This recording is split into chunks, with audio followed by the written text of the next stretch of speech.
ప్రభువా మీరే బలపరిచి వాడుకోమని ప్రార్థిస్తున్నాం. అపోస్తులు నైనా మరి ఎలా మీరు వాడుకున్నారు ఆ రీతిగా ఈ రాత్రికాల సమయంలో మీ దాసుని మరుగుపరిచి మీ మాటలు అనుగ్రహించమని ప్రార్థిస్తున్నాం.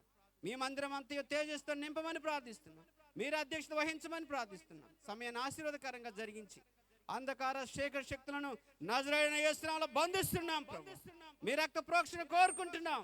మీ దాసుని బలపరచమని వందనాలు స్తోత్రాలు చెల్లించుకుంటూ యేసు నామములో స్తుతించి ప్రార్థించి అడిగి వేడుకుంటున్నాము తండ్రి. ఆమేన్.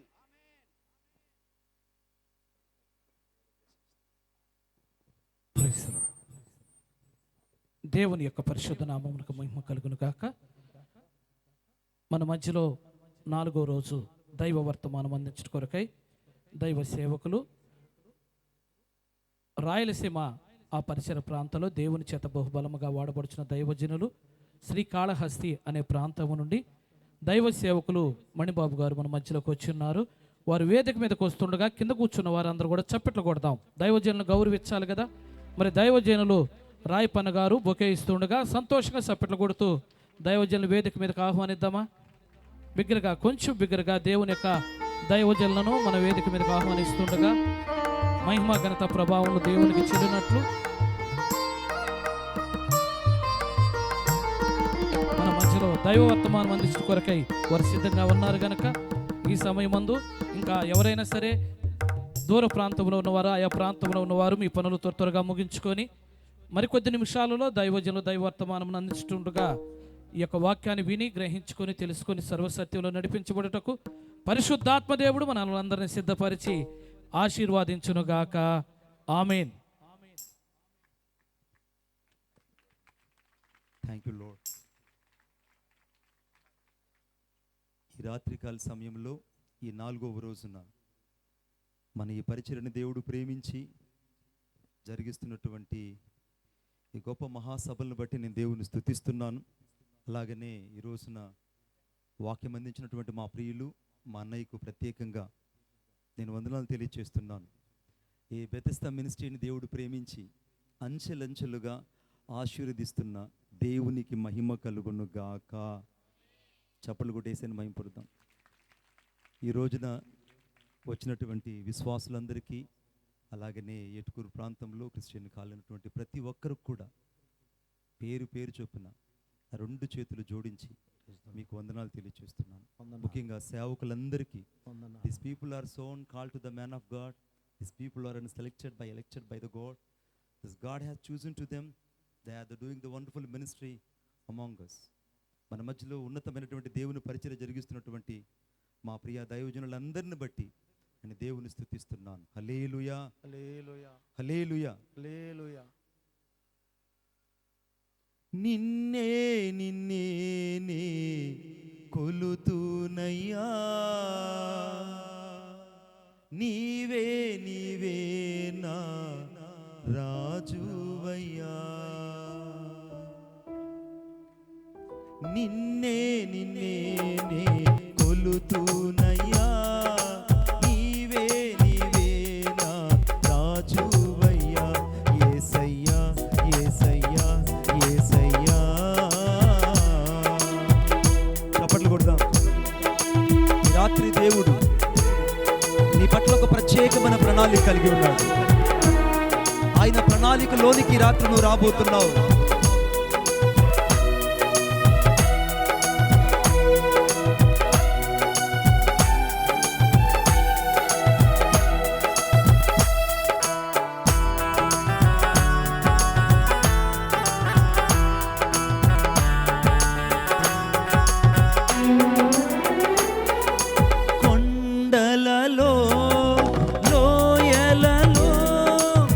అడవులలో ఎడారులలో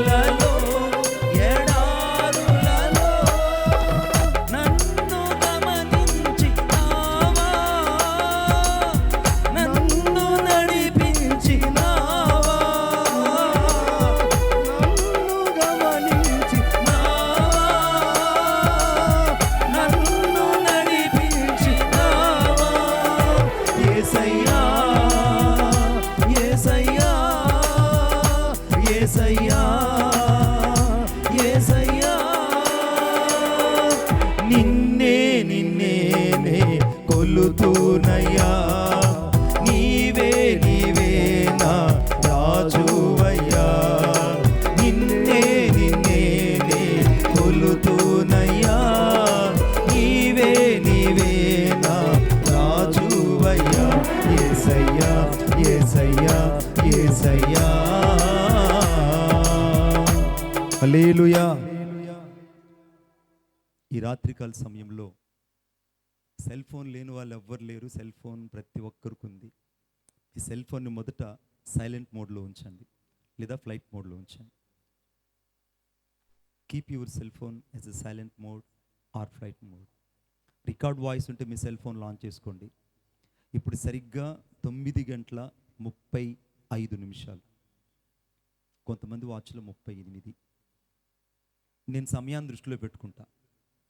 ఈ రోజున పరిశుద్ధాత్మ దేవుని వర్షంలోకి మనం రావడానికి మొదటి నీ అంతరంగంలో భయాన్ని నిలుపుదువుగాక. హోషేయ గ్రంథం 13వ అధ్యాయం 5వ వచనం. ద హోషేయ గ్రంథం చాప్టర్ 13 verse 5. చదువు బిడ్డ.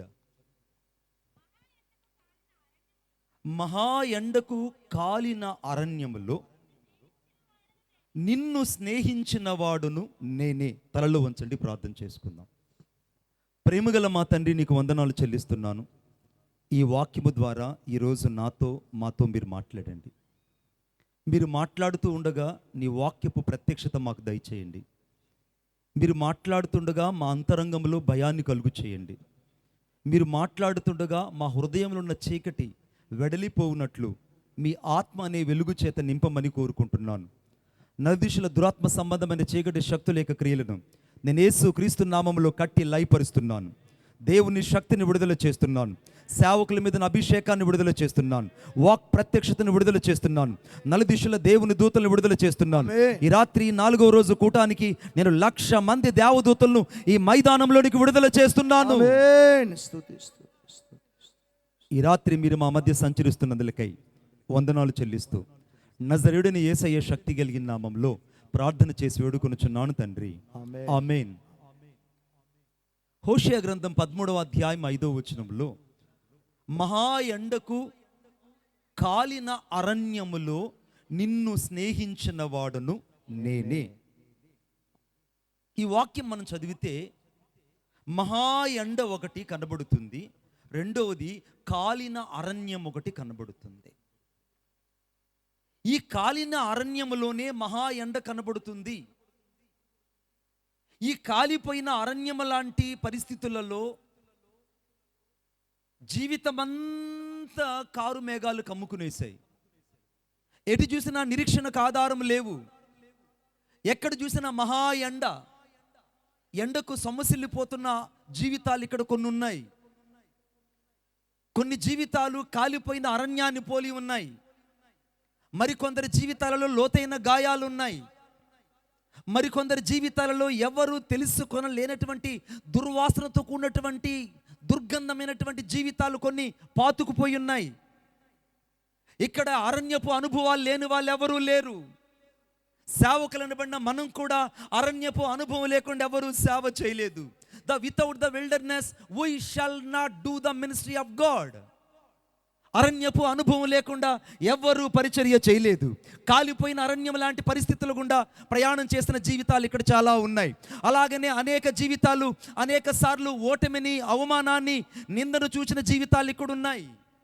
అయితే దేవుని వాక్యం చెప్తుంది, ఆయన మనుషుణ్ణి అనగా ఎక్కడ స్నేహించాడంటే, ఎక్కడైతే మనుషుడు కాలిన అరణ్యము లాంటి అనుభవాలలో ప్రయాణం చేస్తున్నాడో ఆ పరిస్థితులలో ఆ మనుషుణ్ణి వెతికి వెతికి వెతికి అక్కడ వచ్చి వాణ్ణి కలుసుకొని వానితో స్నేహించిన దేవుడు ఒకరే ఒకరు.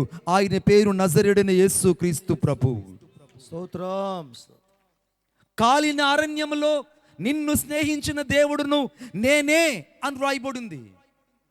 ఇంగ్లీష్లో రాయబడింది, I know you the desert in the land of the wilderness. ఈ రాత్రి నువ్వు ఏ యొక్క అరణ్యపు లాంటి పరిస్థితులు కూడా ప్రయాణం చేస్తున్నావో దేవునికి తెలుసు. ఎక్కడ నువ్వు అనేక సార్లు పడిపోయావో కూడా దేవునికి తెలుసు. మీకు అద్భుతమైన మాట చెప్పనా? ఇర్మియా గ్రంథం 2వ అధ్యాయం 6వ వచనం చదవండి నాతో పాటు. ఇర్మియా గ్రంథం 2వ అధ్యాయం 6వ వచనం. ఐగుప్తు దేశంలో నుండి మమ్మును రప్పించిన యెహోవా ఎక్కడున్నాడని, అనగా అరణ్యములో, అనగా ఎడారులు గోతులు గల దేశములో అనావృష్టి గాఢాంధకారము కలిగి ఎవరునూ సంచారమైనను నివాసమైనను చేయని దేశములో మమ్మల్ని నడిపించిన దేవుడు ఎక్కడున్నాడని ఈరోజు జనులు అడగడం లేదు. జనాలు ఎలా అయిపోయారంటే, దేవుడు అంటే చాలామందికి సాదాసీదే కనబడుతున్నారు. కొంతమందికి ప్రార్థనకు జవాబు రాకపోతే దేవుని మీద ప్రేమను, అనగా వైరాగ్యాన్ని పక్కకు పెడుతుంటారు. కొంతమంది దేవుని యొక్క మాటను పెడచెవుని పెడుతుంటారు. మరికొంతమంది దేవుడు దర్శిస్తున్న హృదయం అనే తలుపులు వేసుకొని ఉంటుంటారు. అందుకే దేవుని వాక్యములు రాయబడింది, ఇశ్రాయేలు ప్రజలను, అనగా నేడు నీవు, అనగా నిన్ను నన్ను దేవుడు ఎక్కడ స్నేహించాడనంటే అరణ్యములో స్నేహించాడు. అరణ్యం అంటే బిడ్డ అది సామాన్యమైనది కాదు. అది మొదట అనావృష్టి కలిగినటువంటి జీవితం. ఆమేన్. ఎక్కడ చూసినా అనావృష్టి. అనావృష్టి అంటే ఇటు కరువు కావచ్చు, ఇటు మంచి కావచ్చు. ఈరోజు కానుక వస్తుంది, రేపు కానుక రాదు. ఈరోజు సంతోషంగా ఉంటాం, రేపు వారం సంతోషంగా ఉండదు. ఈ వారం సంఘం అంతా నింపబడుతుంది, రేపు వారం నింపబడదు. ఈ వారం అంతా బాగుంటాం, వచ్చే వారం దుఃఖం. రకరకాల అనావృష్టి అరణ్యంలో కలుగుతుంది. ఆమేన్. రెండో విషయం నేను చెప్తున్నాను, గమనించండి. ఎక్కడ చూసినా అరణ్యంలో ఎడారులు కనబడుతున్నాయి. Wherever you search the some desert is there. ఎడారు లాంటి పరిచర్య చాలా మంది హృదయాల్లో ఉంది.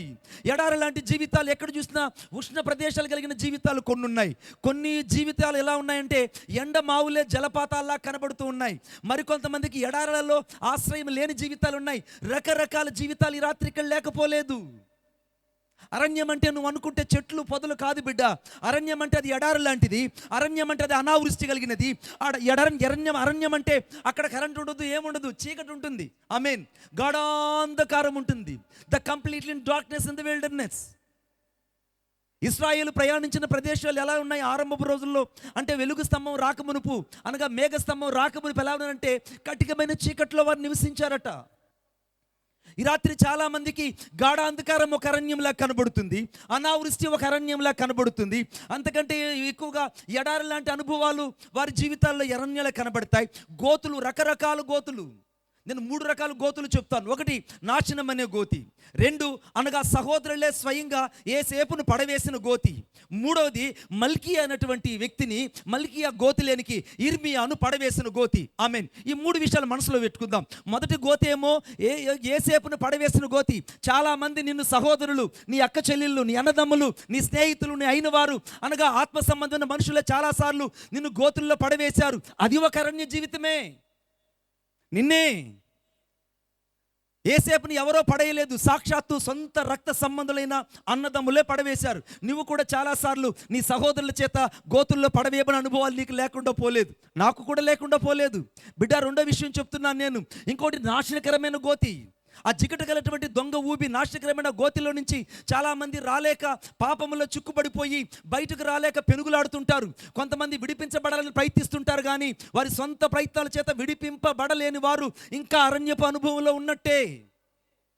3వది, కొంతమంది ఇర్మియా వలె దేవుని పరిచర్య చేస్తూ నిర్దాక్షిణ్యంగా గోతుల్లోకి నెట్టివేయబడుతుంటారు. ప్రవచనాన్ని చెప్పినందుకు, దేవుని పరిచర్య ఘనంగా చేసినందుకు, పరిస్థితులకు అనుగుణ్యంగా దేవుని పరిచర్యను వైరాగ్యం కలిగి సేవ చేసినందుకు చాలామంది ఇక్కడ మల్కియాలో గోతిలో పడవేసినట్టు, ఇర్మియాను పడవేసినట్టు ఇక్కడ పడవేయకుండా ఎవరూ సేవ చేయలేదు. ఇర్మియా లాంటి గోతి లాంటి అరణ్యంలో నువ్వు ఉన్నా, ఒకవేళ యేసేపు పడవేసిన గోతి లాంటి అనుభవంలో నువ్వు ఈ రాత్రి ఉన్నా, ఒకవేళ అంతకంటే నాశకరమైన జిగటగల దొంగ ఊపి కలిగిన గోతిలో నువ్వు ఉన్నా, ఈ రాత్రి అరణ్యపు జీవితంలో నువ్వు ఉన్నావని గ్రహించాలి. ఎడారిలో ఉన్నవాళ్ళు అరణ్యంలో ఉన్నట్టే. అంతకంటే ఎక్కువగా గోతులు కలిగిన అనుభవాలు ఉన్న వాళ్ళు ఎడారిలో ఉన్నట్టే. అంతకంటే ఎక్కువగా అనావృష్టిలో ఉన్న వాళ్ళు అలాగనే అరణ్యంలో ఉన్నట్టే. అంతకంటే ఎక్కువగా గడాంధకారంలో ఉన్నవాళ్ళు అరణ్యంలో ఉన్నట్టే. కానీ ఈ అరణ్యంలో ఉన్నవారిని స్నేహించడానికి ఏ ఒక్కరూ రాలేదు, కానీ నిన్ను వెతుక్కుంటూ వచ్చింది నజరేయుడైన యేసుక్రీస్తు ప్రభు ఒక్కరే. కొట్టు చప్పట్లు గట్టిగా. హల్లెలూయా. నిన్ను వెతుక్కుంటూ వచ్చాడు. ఈ రాత్రి దేవుడు నిన్ను వెతుక్కుంటూ వచ్చాడు బిడ్డ. ఆయన ఎక్కడికి ఎత్తుక్కుంటూ వచ్చాడో తెలుసా? నాతో పాటు చదవండి దయచేసి. మీరందరూ బైబిల్ బాగా తీస్తారని నేను అనుకుంటున్నాను. చదివి నాకు సహాయం చేయండి. అనగా లూకా రాసువార్త 3వ అధ్యాయము 2వ వచనం. Luke chapter 3 and verse 2.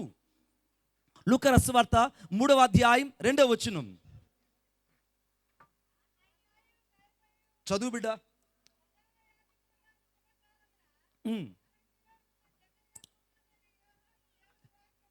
యోహానుకి దేవుని వాక్యము వచ్చును. సిస్టర్ చాలా కట్ చేసి చదివారు, మా అన్నాలు చదువుతారు ఎవరన్నా. అరణ్యములో ఉన్న యోహాను యొద్దకు దేవుని వాక్యము వచ్చును. ఆమేన్. ఇప్పుడు వాక్యం ఎక్కడికి వచ్చిందంటే అరణ్యములో ఉన్న యోహానుకు. నేను ముందుగానే చెప్పాను, అరణ్యం అంటే అది ఎడారులు కావచ్చు, అరణ్యం అంటే అది ఒకవేళ ఏం చెప్పాను నేను, గోతులు కలిగిన పరిస్థితులే కావచ్చు, అరణ్యం అంటే గాఢాంధకారం కావచ్చు, అరణ్యం అంటే అనావృష్టి కావచ్చు, అరణ్యం అంటే అనేకమైన విషమ పరిస్థితులు కావచ్చు. ఇప్పుడు యోహాను ఎక్కడ పరిచర్య చేస్తున్నాడంటే పట్టణంలో పరిచర్య చేయట్లేదు బిడ్డ. చాలామంది మనుషుల దృష్టిలో కనబడకుండా ఉంటారు.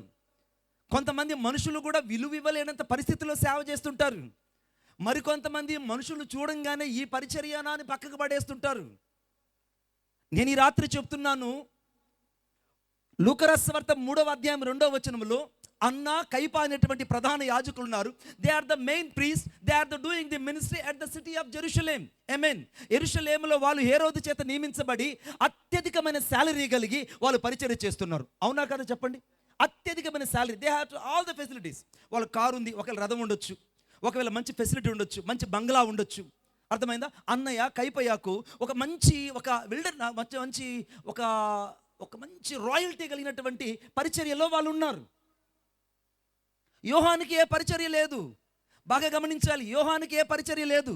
యోహాను ఎలా ఉన్నాడంటే వాళ్ళేమో రాయల్టీ డ్రెస్ వేసుకొని ఉన్నారు, వాళ్ళకి తలపాగా, అలాగనే ఏఫోదు, అలాగనే సువర్ణభూషితమైన వస్త్రాలు, అలాగనే వాళ్ళ కందకమంతా కూడా అలాగా సువర్ణమైనటువంటి వస్త్రాల చేత అలంకరించబడి దగదగదగ మెరిసిపోతున్నారు.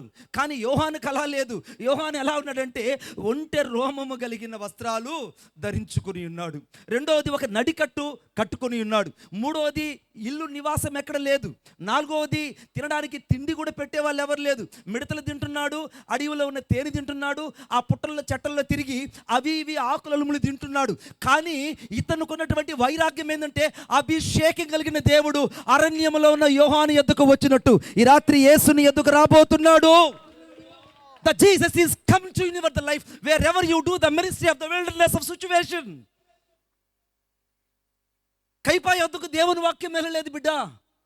దేవుని వాక్యం అంటే వాక్యం రాయబడింది అక్కడ. ఆ వాక్యము కృపా సత్య సంపూర్ణుడే మన మధ్య నివసించును. ఆ వాక్యమే యేసుక్రీస్తు ప్రభు. సాక్షాత్ ఇప్పుడు యేసుక్రీస్తు ప్రభు అన్నయ్య కైపయ్య దగ్గరికి వెళ్ళి వారు చేస్తున్నటువంటి ఘనమైన శాలరీ గురించి మాట్లాడడం లేదు, వారు చేస్తున్నటువంటి రాజరికమైన వస్త్రాల గురించి పొగడ్డం లేదు, వారు చేస్తున్నటువంటి ఘనమైనటువంటి కార్యాల గురించి అక్కడ పరిశుద్ధాత్మ దేవుడు చెప్పడానికి ఇష్టపడలేదు. సాదా సీదా ఒక వ్యక్తిని ఆయన వెతుక్కుంటూ వచ్చి అతని ద్వారా కార్యాలు చేయాలని ఇష్టపడ్డాడు. కొట్టు చప్పట్లు గట్టిగా. ఈ రాత్రి నువ్వు ఎక్కడ కూర్చున్నావో నాకు తెలియదు. ఈ రాత్రి పరిశుద్ధాత్మ దేవుడు చెప్తున్నాడు, ఒకవేళ నువ్వు వేసుకోవడానికి సరైన వస్త్రాలు లేకపోవచ్చు, ఒకవేళ నువ్వు ఉండడానికి సరైన నివాసం లేకపోవచ్చు, ఒకవేళ నీ పరిచర్య చాలా చిన్నది కావచ్చు, ఒకవేళ ఎవరు నిన్ను గుర్తించకపోవచ్చు. Somebody could not give the respect to you, somebody could not give the honor to you, somebody could not give the respect to all the wilderness situation, but God shall be honor to your ministry. Amen.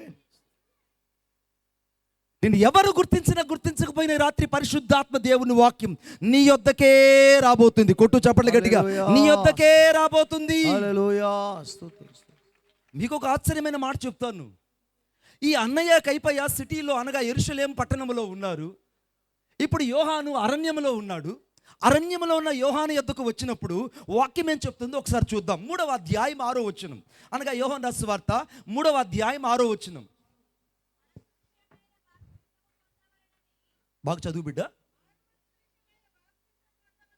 మారు మనసు విషయమైన బాప్తిసం పొందవలనని యోర్దాను నదీ ప్రదేశమంతటా ప్రకటించుచూ ఉండెను.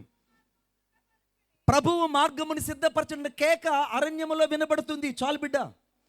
ఈ వాక్యం అనగా అరణ్యములో ఉన్న యోహాను యొద్దకు ఎప్పుడైతే దేవుని వాక్యం వచ్చిందో, ఇప్పుడు యోహాను కేకలు వేస్తుంటే పట్టణములో ఉన్న ప్రజలు అరణ్యములోనే యోహాను యొద్దకు వస్తున్నారు. కొట్టు చప్పట్లు గట్టిగా. పట్టణంలో ఉన్న ప్రజలు, యెరూషలేములో పరిచర్య లేదనే, యెరూషలేములో మహా గొప్ప దేవుని మందిరం ఉంది, యెరూషలేములో మహా గొప్ప యాజకులు ఉన్నారు, యెరూషలేములో విలువ తగిన మనుషులు ఉన్నారు, యెరూషలేములో కొనియాడదగిన కీర్తి అక్కడ ఉన్నది. కానీ ఇప్పుడు ఇశ్రాయేలీయులు కాదు, అక్కడ ఉన్నటువంటి ప్రజలందరూ కూడా, సైతం యూదులు కూడా అరణ్యములో ఉన్న యోహాను యొద్దకు వచ్చి మారు మనసు గుర్చిన సువార్త విని రక్షించబడి అరణ్యములో బాప్తీసాలు తీసుకొని తండోపతండాలుగా వచ్చి కూర్చొని ఉన్నారు. కొట్టు చప్పట్లు గట్టిగా. ఈ రాత్రి నువ్వు అరణ్యం లాంటి పరిచర్య చేస్తుండొచ్చు బిడ్డ, ఒకవేళ అరణ్యం లాంటి పరిస్థితుల్లో ఉండొచ్చు. కానీ ఈ రాత్రి దేవుని వాక్యం చెప్తుంది, అరణ్యంలోకి వచ్చి నీతో స్నేహించిన యేసు ఈ రాత్రి చెప్తున్నాడు, నువ్వు అరణ్యం లాంటి పరిస్థితుల్లోనే ఉండొచ్చు. ఒకవేళ విలువైన వస్త్రాలు నీకు లేకపోవచ్చు, ఒకవేళ కారు బంగ్లా లేకపోవచ్చు, ఒకవేళ ఎవరో నీకు విలువిచ్చినా విలువకపోవచ్చు. కానీ ఈ రాత్రి నిన్ను స్నేహించిన దేవుడు యోహాను యొద్దకు వచ్చినట్టే నీ యొద్దకు వచ్చి నువ్వు పలికే ప్రతి మాట ద్వారా ప్రజలు నిశ్చయముగా రక్షించబడబోతున్నారు. ప్రజలు నిశ్చయముగా రక్షించబడబోతున్నారు. ఆశ్చర్యమైన మాట చొప్పున అనేక మంది వచ్చి బాప్తీసాలు తీసుకుంటుంటే పట్టణంలో ప్రజలకు కలత చెందిపోతున్నారు. అన్నా కైప ఆశ్చర్యపడిపోతున్నారు. రోమా ప్రభుత్వం ఆశ్చర్యపడిపోతుంది. ఇదేంటయ్యా ఇక్కడ జరగాల్సిన ఉద్యమము అరణ్యంలో జరుగుతుందంటే, అవును బిడ్డ, ఈ రాత్రి ఎవరి దృష్టికి ఎన్నిక లేని సేవలను పరిచర్యలను దేవుడు హెచ్చించబోతున్నాడు. నేను కొన్ని సంవత్సరాలుగా చూస్తున్నాను ఈ బెతెస్దా మినిస్ట్రీని. ఎందుకు నేను ఈ సహవాసంలో మిక్కిలి భయం కలిగి ఇక్కడికి వస్తానంటే, నాతో పరిశుద్ధాత్మ దేవుడు చెప్పాడు, నువ్వు వెళ్ళే మనుషుడు దైవజనుడు. అతని అంతరంగంలో నేను పెట్టిన భారాన్ని బట్టి, అతడి పరిస్థితులను బట్టి కాక, భౌలికమైనటువంటి పరిస్థితులను బట్టి కాక, నా మీద ఆధారపడి సేవ చేస్తున్నాడు. నువ్వు అతనితో కలిసి సేవ చేయమని కొన్ని సంవత్సరాల క్రితట, దాదాపు ఇది 8వ సంవత్సరం అనుకుంటున్నాను నేను వచ్చేది, 7 సంవత్సరాల క్రితం నేను ఒక స్వరాన్ని విన్నాను. Before the 7 years I heard that one voice from the Jesus Christ. నేను యేసుక్రీస్తు ప్రభు యొద్ద ఉన్నటువంటి ఆ స్వరము నేటికి మమ్మల్ని అనుసరణంగా నడిపిస్తుందంటే దానికి కారణం ఆ వాక్యమైన క్రీస్తు అరణ్యం లాంటి మా బ్రతుకుల్లో నిలిచి పరిచర్య చేయడమే. కొట్టు చప్పట్లు గట్టిగా. ఇప్పుడు అరణ్యం లాంటి పరిస్థితుల్లో ఉన్న యోహాను యొద్దకు దేవుని వాక్యం వచ్చి, యోహాను పలుకుతున్న ప్రతి మాట విని ప్రజలు రక్షించబడి మారు మనసు పొంది బాప్తీసాలు తీసుకుంటుంటే, చివరకు ఒక వ్యక్తి నడుచుకొని వస్తున్నాడు. ఆ వ్యక్తే నజరేయుడైన యేసుక్రీస్తు ప్రభువు. ఆమేన్. ఇప్పుడు యోహాను యొద్దకు సాక్షాత్తు యేసుక్రీస్తు ప్రభువు వచ్చి, ఇప్పటి వరకు కానిమ్ము దేవుని నీతి యావత్ ఇలా జరగాలి, నాకు బాప్తీసం ఇవ్వమని అడిగాడు. అన్నయ్య కైపోయే దగ్గరికి పోయి ఉంటే యేసు ప్రభుకి రాయల్టీ పెరిగి ఉండేది. ఆమేన్. ఒకవేళ అన్నయ్య కైపోయే దగ్గరికి వెళ్ళి ఉంటే యేసుక్రీస్తుకు కొంచెం బిగ్గెస్ట్ రాయల్టీ కనబడి ఉండేది. కానీ యేసుక్రీస్తు ప్రభు ఒంటె రోమము కలిగిన చర్మాలు ధరించిన ఒక దైవజనుడి దగ్గరకు వచ్చి, ఇప్పటి వరకు కానిమ్ము దేవుని చిత్తం ఇలా జరగాలి, నాకు బాప్తిసం ఇవ్వగానే యేసుక్రీస్తు ప్రభుకి యోహాను బాప్తిసం ఇవ్వగా పరిశుద్ధాత్మ దేవుడు పావురు వలె దిగి వచ్చి యేసును ప్రత్యేకపరిచాడు. కొట్టు చప్పట్లు గట్టిగా. సృష్టికర్తకే బాప్తిసం ఇవ్వగలిగాడు ఈ మనుషుడంటే, ఆ మనుషుడు యొద్దకు వచ్చిన దేవుని వాక్యము గొప్పది, అంతకంటే అతను అరణ్యములో చేస్తున్న పరిచర్య గొప్పది. ఈ రాత్రి నువ్వు ఎక్కడ నిలబడి ఉన్నావో నాకు తెలియదు, కానీ దేవుని వాక్యం చెప్తుంది, నీ ఉన్న పరిస్థితుల్లోనికి రాత్రి దేవుని వాక్యం రాగా ప్రజలు నీ మాట విని ఊల వేసినట్టు ప్రజలు పరిగెత్తుకొని వచ్చుదురుగాక. ఆమేన్. అరణ్యములోకి జలాహ ప్రవాహాలు ఎలా వచ్చాయో అలాగ ప్రజలు నీ మందిరములోనికి వచ్చుదురుగాక. అలాగే నీ మందిరం అంతా నింపబడి అనగా ఎక్స్టెన్షన్గా దేవుడు మార్చునుగాక. ఈ పరిచయను దేవుడు విశాలపరిచి మన పరిచయల గురించి అనేకులు చెప్పుకున్నట్లు పట్టణాలలో ఉన్న ప్రజలు పల్లెటూరులో ఉన్న పరిచయలకు పరిగెత్తుకొని వచ్చుదురుగాక. ఇప్పుడు యోహాన్ని అరణ్యములో స్నేహించింది సాక్షాత్తు నేనే అని చెప్పిన యేసుక్రీస్తు ప్రభు. మీకు అద్భుతమైన మాట చెప్తాను, నాతో పాటు చూడండి. నిర్గమకాండం 3వ అధ్యాయం 1వ వచనం చదువుదాం. నిర్గమకాండం 3వ అధ్యాయం 1వ వచనం.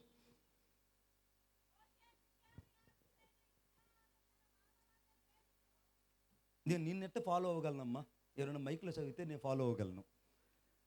చదువు తల్లి, అయినా కానీ నీకు వాయిస్ ఉంది, చదువు. కొంచెం ముందుకు వచ్చేస్తే బాగుంటుంది కదా తల్లి, కొంచెం బైక్ ఒకటి అన్నయ్య. ఆ సిస్టర్ నన్న మీరు చదవండి, ఎవరిస్తే చదవండి దయచేసి, ప్లీజ్ ప్లీజ్ ప్లీజ్. బైక్ చూడన్న కొంచెం. మోషే మిద్యాను యాజకుడైన తన మామ మందను మేపుకుంటున్నాడు. ఆ మందను అరణ్యపు అవతలకు తోలుకొని దేవుని పర్వతమైన హోరేబునకు వచ్చును. చాలు బిడ్డ, అక్కడ మీరు ఆ మందను అరణ్యపు అవతలకు తీసుకుని వచ్చాడు. ఇది ఇక్కడ పాయింట్ 2. బాగా గమనించండి, దేవుని వాక్యం ఎవరి యొద్దకు వచ్చిందంటే, ఇప్పుడు మోషే ఎలా ఉన్నాడంటే, ఒకప్పుడేమో ఒక మెగా హీరో, ఇప్పుడేమో మెగా జీరో. ఒకప్పుడు సకల శాస్త్రాలలో ప్రావీణ్యం పొందినవాడు, ఇప్పుడు చూస్తే అంటున్నాడు. ఎవరిని అంటున్నాడు? గొర్రెలను అంటున్నాడు. ఒకప్పుడు ఎవరెక్కడ అని అంటే పరిగెత్తుకొని వచ్చేటువంటి ఈ వ్యక్తి అధికారాన్ని కోల్పోయి తన మామ మంద, ఆ మంద కూడా తంద కాదు, ఆ మందను మేపుకుంటూ ఆ యొక్క దేవుని పర్వతమైనటువంటి హోరేబు అరణ్యానికి వచ్చాడు. ఆ అరణ్యంలో మంద మేపుతూ ఉన్నాడు. మంద మేపుతుంటే చాలాసార్లు వస్తూ వెళ్తున్నాడు. He came to the many times to the Horeb of the mountain of wilderness. చాలాసార్లు వచ్చి వెళ్ళాడు. కానీ భార్య అని సిప్పోరా చిన్నాసార్లు చెప్పుంటుంది, అయ్యా నువ్వు జాగ్రత్త, మంద జాగ్రత్త, తోడేళ్ళు ఉన్నాయి అని చెప్పుండొచ్చు. అప్పటికే గెర్షోము పుట్టున్నాడు. అయినా ఆ మంద కూడా తనది కాదు, కౌలుకి పనిచేస్తున్నాడు. తన మామైనటువంటి ఇత్రో యొక్క మందది, అంతే కదా, అవును కదండి. ఆ మందను మేపుకుంటుంటే ఒకరోజు ఒక తీర్మానం చేశాడు. ఏంటంటే ఆ మందను అరణ్యపు అవతలకి నడిపించడానికి ఇష్టపడ్డాడు. ఆమేన్ చెప్పండి గట్టిగా. ఇక్కడ ఒక ఆత్మీయ అనుభవం ఉంది, ఆత్మీయ మర్మం ఒకటి ఉంది. మందను ఎప్పుడైతే అరణ్యపు అవతలకి నడిపించాడో దేవుని పర్వతానికి సరాసరి చేరుకున్నాడు. ఆమేన్ చెప్పండి గట్టిగా. ఏంటంటే చిన్నగా చెప్తారు మీరు. ఆమేన్.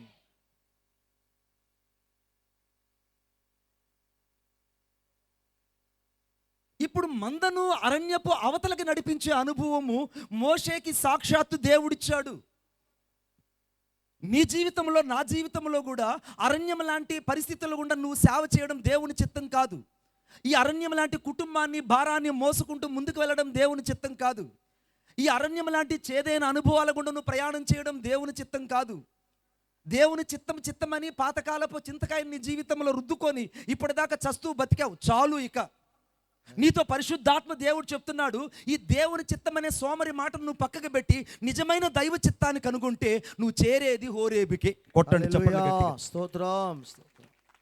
నువ్వు చేరేది హోరేబుకు. ఇప్పుడు హోరేబులో ఏముందంటే దేవుని ప్రత్యక్షత ఉంది.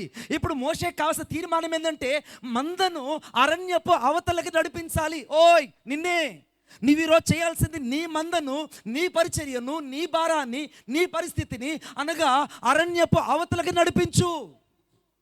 నీ కష్టాలకి ఇంకా సమీపంగా కాదు, కష్టాలు దాటుకొని the overcome to all the wilderness of life.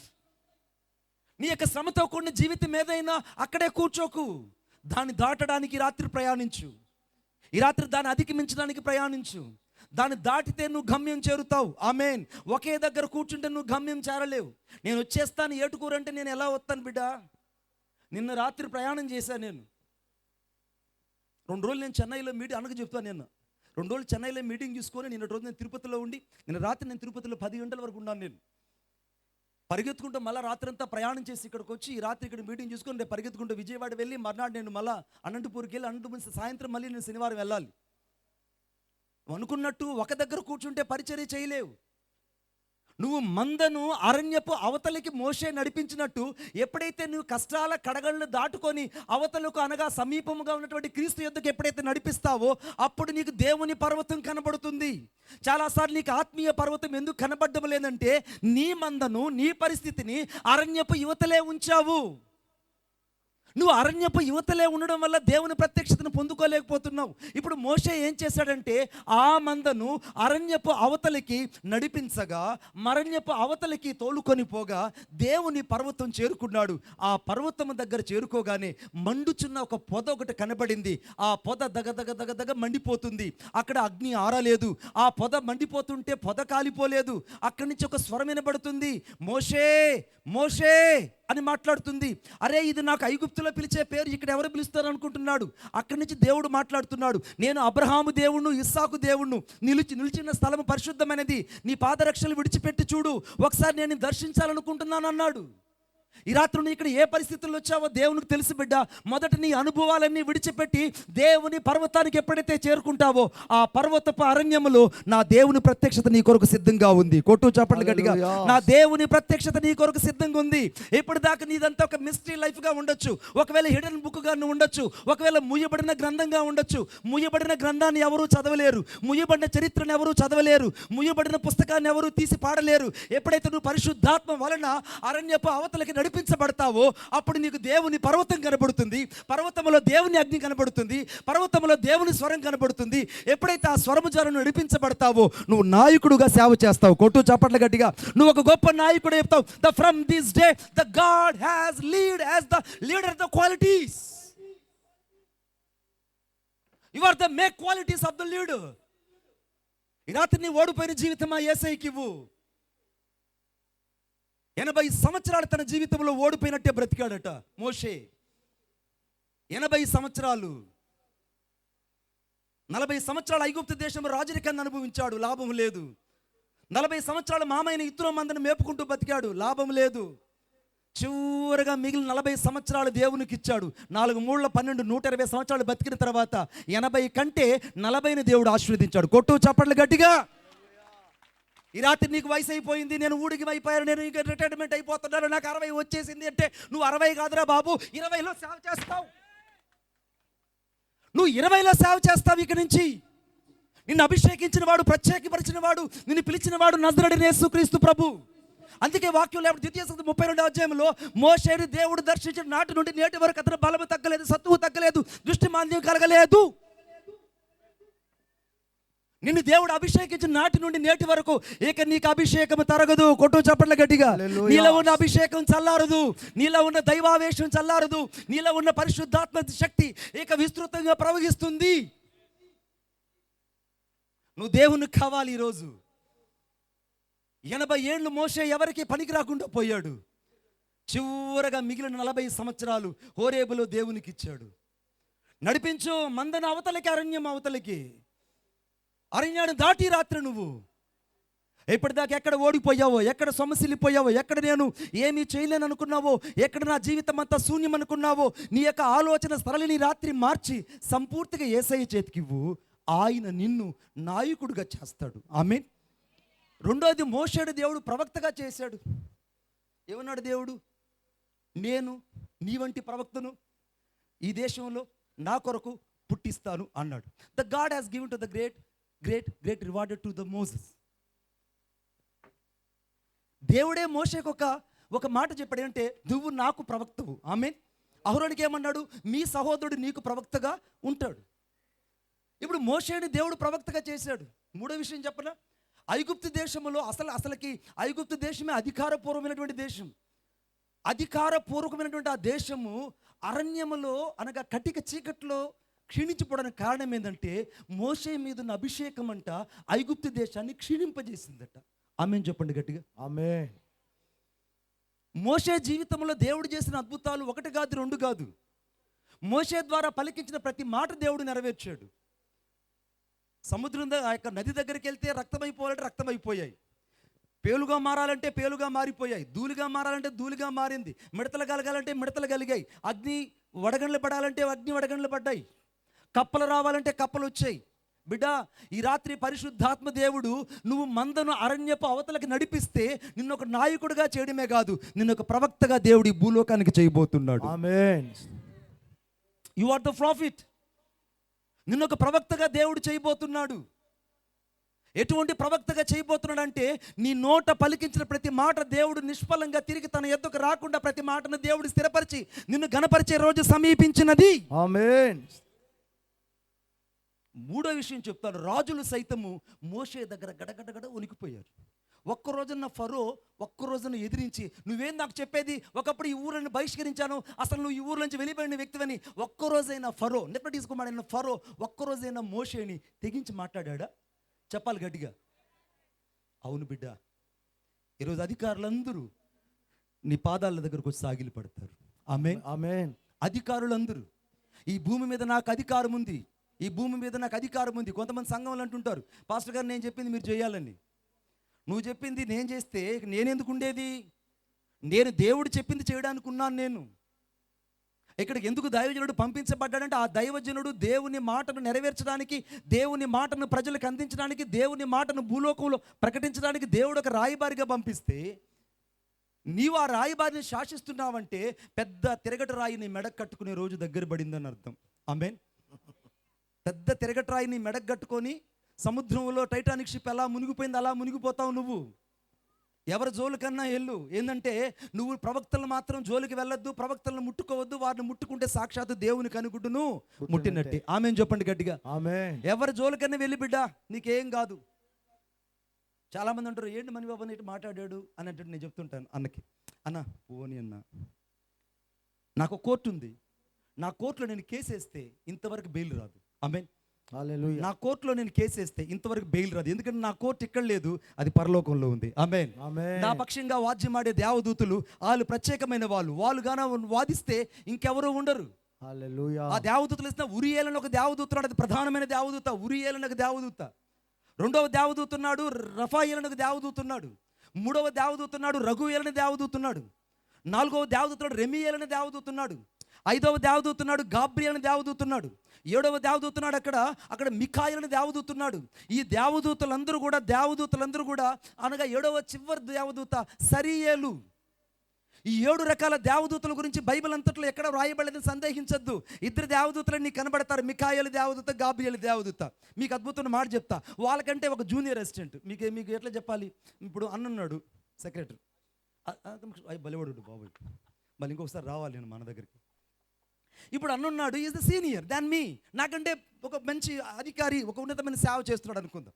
ఇప్పుడు బాగా గమనించండి, నేను ఇతన్ని తక్కువ చేసి మాట్లాడడం వల్ల దేవునికి అవమానం వస్తుంది. ఇప్పుడు తన చుట్టూ నేను గ్రహించాలి అంటే ఒక సమూహం ఉన్నది. ఆ సమూహం ఏంటంటే దేవదూతలు ఉన్నారు. 7 రకాల దేవదూతలు చెప్పా. ఆ యొక్క దేవదూతలు ఉరియేలు, రఫాయేలు, రఘుయేలు, మిఖాయేలు, గాబ్రియేలు, సరియేలు, రెమియేలు.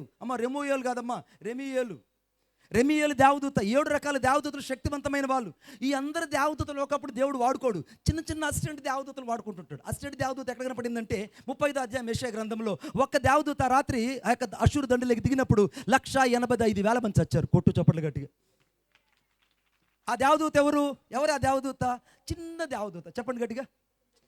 అంటే రఘుయేలు దేవదూత లాగా బలమైన దేవదూత? మిఖాయేలా, గాబ్రియేలా? కాదు బిడ్డ. కొన్ని సందర్భాల్లో దేవుడు చిన్న వాటితో కూడా అద్భుతాలు చేస్తాడు. కొట్టు చప్పట్లు గట్టిగా. హల్లెలూయా. అందుకే నువ్వు ప్రవక్తలు నమ్ముకో, వారిని నమ్ముకుంటూ నువ్వు కృతజ్ఞులు అవుతావు. కృతజ్ఞులు అంటే మీరు అన్ని వీటిలలో మీరు అత్యధికమైన విజయాన్ని పొందుతారని అర్థము. ఇప్పుడు నువ్వు చేయాల్సింది ఏంటంటే, ఎప్పుడైతే హోరేబుకు మోషే చేరుకున్నాడో ఆ యొక్క మందను అరణ్యపు అవతలకి నడిపించాడో, అరణ్యపు అనుభవంలో నుంచి దేవుని పర్వతానికి చేరుకున్నాడు. వెంటనే దైవ ప్రత్యక్షత కలిగింది. ఒక పక్క నాయకుడు అయిపోయాడు, రెండవ పక్క ప్రవక్త అయిపోయాడు, మూడవ పక్క అధికారం కలిగినటువంటి ఆత్మాభిషేకం దైవజనుడు అయిపోయాడు. ఆమెన్. హల్లెలూయా. కత్తి బట్టల్లో యుద్ధం చేయాల 25 లక్షల మందిని బయటకు తీసుకొచ్చాడు. ఆమెన్. హల్లెలూయా. విప్లవ నాయకులు జేగొట్టినట్టు జెండాలు కట్టి, అర్థమైందా, పదండి ముందుకని ఎక్కడ కూడా మోషే ఒక్క మాట అనలా. చేతులు పైకెత్తి ఎర్ర సముద్రం 2 పాయలైపోయింది. హల్లెలూయా. ఆరిన నేలలో ఇశ్రాయేలు నడిచారు. దేవదూతలు తినే ఆహారం భూమి మీదకి దిగి వచ్చింది. ఒక సాదాసీదా మనుషుడు, జమ్ము పెట్టులో దొరికిన ఒక మనుషుడిని దేవుడు వాడుకుంటే, ఈ రాత్రి నువ్వు ఏ పరిస్థితుల్లో ఉన్నావో బిడ్డ దేవునికి తెలుసు. నిన్ను దేవుడు ఈరోజు అరణ్యపు అవతలకు నడిపించాలని ఈ మీటింగ్కి దేవుడు తీసుకొచ్చాడు. కొట్టు చప్పట్లు గట్టిగా. హల్లెలూయా. హల్లెలూయా. అరణ్యపు అవతలకి ఎప్పుడైతే నువ్వు వెళ్తావో అక్కడ నీ కొరకు ఒక ప్రత్యక్ష సిద్ధంగా ఉంది. ఇప్పుడు నా పక్కన వాళ్ళు చెప్పండి, ఈరోజు ఈ వాక్యం నా కోసమే. ఈరోజు ఈ వాక్యము నా కోసమే. మీరు గట్టిగా చెప్పరే బాబు. ఈరోజు ఈ వాక్యము నా కోసమే. ఆమె. పక్కన వాళ్ళు చెప్పండి, ఈరోజు ఈ వాక్యం నా కోసమే. ఈరోజు ఈ వాక్యం నా కోసమే. కుర్చీలో కూర్చున్న వాళ్ళు చెప్పుకోండి, బొమ్మల్లా కూర్చున్నారా? ఈరోజు ఈ వాక్యం నా కోసమే. ఆమేన్. 3వ విషయం చూద్దాం, దయచేసి నాతో పాటు చూడండి. ఆదికాండం 22వ అధ్యాయం 1వ వచనం. ఆదికాండం 22వ అధ్యాయం 1వ వచనం. తరువాత దేవుడు అబ్రహామును పరిశోధించును, ఎట్లనగా ఆయన అబ్రహామా పిలువగా అతడు చిత్తము ప్రభువా నేను. అప్పుడు ఆయన నీకు ఒక్కడై ఉన్న నీ కుమారుని అనగా నీవు ప్రేమించు ఇస్సాకుని తీసుకొని మోరియా దేశమునకు వెళ్ళి అక్కడ నేను నీతో చెప్పబోవు పర్వతములలో ఒక అరణ్యములో ఉన్న పర్వతం అరణ్యములో ఉంటుందా, ఎక్కడ ఉంటుంది చెప్పండి అందరు గట్టిగా. చెప్పాలి గట్టిగా. పర్వతము అరణ్యములో ఉంటుంది. నీవు అరణ్యంలో ఉన్న ఆ పర్వతానికి, నేను చెప్పే పర్వతానికి నువ్వు తీసుకెళ్ళు అని అన్నాడు అంతే. ఈ రాత్రి దేవుడి ఉద్దేశం ఏంటంటే నిన్ను ఇలాగ ఉంచాలని కాదు, అరణ్యంలోనే చంపాలని దేవుని ఉద్దేశం కాదు, అరణ్యంలో నిన్ను కుదించాలని దేవుని ఉద్దేశం కాదు. నువ్వు అరణ్యంలో నుండి ఆయన చెప్పిన ప్రదేశానికి ఎప్పుడైతే వెళ్తావో అప్పుడు అక్కడ దేవుడు నీ కొరకే సిద్ధపరిచిన ఆశీర్వాదం నీ కొరకు ఎదురు చూస్తుంది. ఆమేన్. అబ్రహాం అప్పటిదాకా సాదాసీదైన మనిషి. ఎందుకు సాదాసీదైన మనిషి అంటే ఆదికాండం 17వ అధ్యాయం 1వ వచనంలో రాయబడింది. అనగా నేను సర్వశక్తి గల దేవుడును, నేను నిందారైతున్న సన్నిధిలో నిందారైతుకి నడుము, నాకును నీకును మధ్య అత్యధికమైన అభివృద్ధి పొందిస్తానని దేవుడు చెప్పాడు. నాకును నీకును మధ్య నేను అత్యధికమైన అభివృద్ధి కలిసి దేవుడు నిబంధన చేశాడు. నిబంధన చేసిన తర్వాత దేవుడు 22వ అధ్యాయంలో ఒక మాట అన్నాడు, అబ్రాహాము నువ్వు ప్రేమిస్తున్నటువంటి నీకు ఒక్కడైన నీ కుమారుణ్ణి. ఈ రాత్రి చాలా మందికి దేవుడు అనగా ఎన్నో ఇచ్చాడు. దేవుడు నీకు ఇల్లు ఇచ్చాడు, ఆయన ఇల్లు ఎక్కువ ప్రేమిస్తావు. ఆధార చర్చికి రా, ఇల్లు కడుక్కుంటూ చూస్తుంటారు కొంతమంది ఇల్లు వాకిలు దుచ్చుకుంటుంటారు. కొంతమంది దేవుడు ఒకప్పుడు బాత్రూమ్లు, నేను ఫస్ట్ మా ఊరు వచ్చినప్పుడు, ఏటుకూరు వచ్చినప్పుడు సరైనటువంటి దారి కూడా ఉండేది కాదు, నివాసాలు కూడా సరిగా లేవు, బాత్రూమ్లు కూడా లేవు. నన్ను ఎక్కడో అన్నబెట్టాడు ప్రారంభంలో, అసలు సరిగా బాత్రూమ్ కూడా అక్కడ లేదు. ఇప్పుడు అందరికీ మంచి మంచి డూప్లెక్స్ బిల్డింగ్లు ఇచ్చాడు. అరే ఇచ్చిన దేవుని మర్చిపోయారా మనుషులు, ఇల్లు ఇచ్చిన దేవుని మర్చిపోయారు, ప్రార్థించిన దైవజనుడిని మర్చిపోయారు, ప్రార్థించిన సంఘాన్ని మర్చిపోయారు. ఇప్పుడు ప్రమోషన్ మీద ప్రమోషన్ ఉన్నారు మనుషులు. ఇప్పుడు ఎలా ఉన్నాడంటే, ఇప్పుడు అబ్రహాము దేవుణ్ణి కాస్త పక్కకు పెట్టాడట. ఎలా పెట్టాడో తెలియదు కానీ మొత్తానికి దేవుడికి మాట, నీవు ప్రేమిస్తున్న ఒక్కగానొక కుమారుణ్ణి నా కొరకు ఇవ్వు. ఈ రాత్రి పరిశుద్ధాత్మని అడుగుతున్నాడు, నువ్వు దేవుని కంటే ఏది ఎక్కువగా ప్రేమిస్తున్నావో, నిన్నే దేవుని కంటే ఏది ఎక్కువగా ప్రేమిస్తున్నావో. నేను అనుకుంటా మొదటిది సెల్ ఫోను, అంతేనా? యవనస్తులకు చెప్తాను. రెండోది నీ ఊహాసుందరి, అదే నీ దృష్టిలో బంగారం. ఏంద్ర నవ్వుతున్నారు? అబద్ధం చెప్తాను నేను అన్న, అబద్ధం చెప్తానా? ఏం పెడతారు ఫస్ట్? బంగారం. ఆ అమ్మాయి పెడుతుంది సింగారం, నేను బాగున్నానని. పెళ్ళైన తర్వాత తెలుస్తుంది బంగారమో కాదో వీడికి. ఈ రాత్రి నేను చెప్తున్నా, నీకు ఇష్టమైనది ఏదో, యవనస్తుడా నీకు ఇష్టమైనది ఏదో ఇంకా నీ దగ్గర అట్టి పెట్టుకొని ఉన్నావు. అందుకే నువ్వు అరణ్యపు పర్వతం దగ్గరికి వెళ్ళలేనందువల్ల అరణ్యంలో దాగి ఉన్న దేవుని ఆశీర్వాదాన్ని పొందుకోలేకపోతున్నావు. ఈ రాత్రి సేవకుడైనా, సువార్థికుడైనా, అనగా ఉపదేశకుడైనా, కాపరైనా, ఎవరైనా సరే అరణ్యంలో ఉన్న ఆ పర్వతం మీదకి నువ్వు వెళ్ళాలంటే మొదట నీకు ఇష్టమైనది ఏదో అక్కడ దహన బలిగా దేవుని కొరకు ఉంచాలి. దహన బలిగా దేవుడు నీ నుండి కోరుకుంటున్నాడు.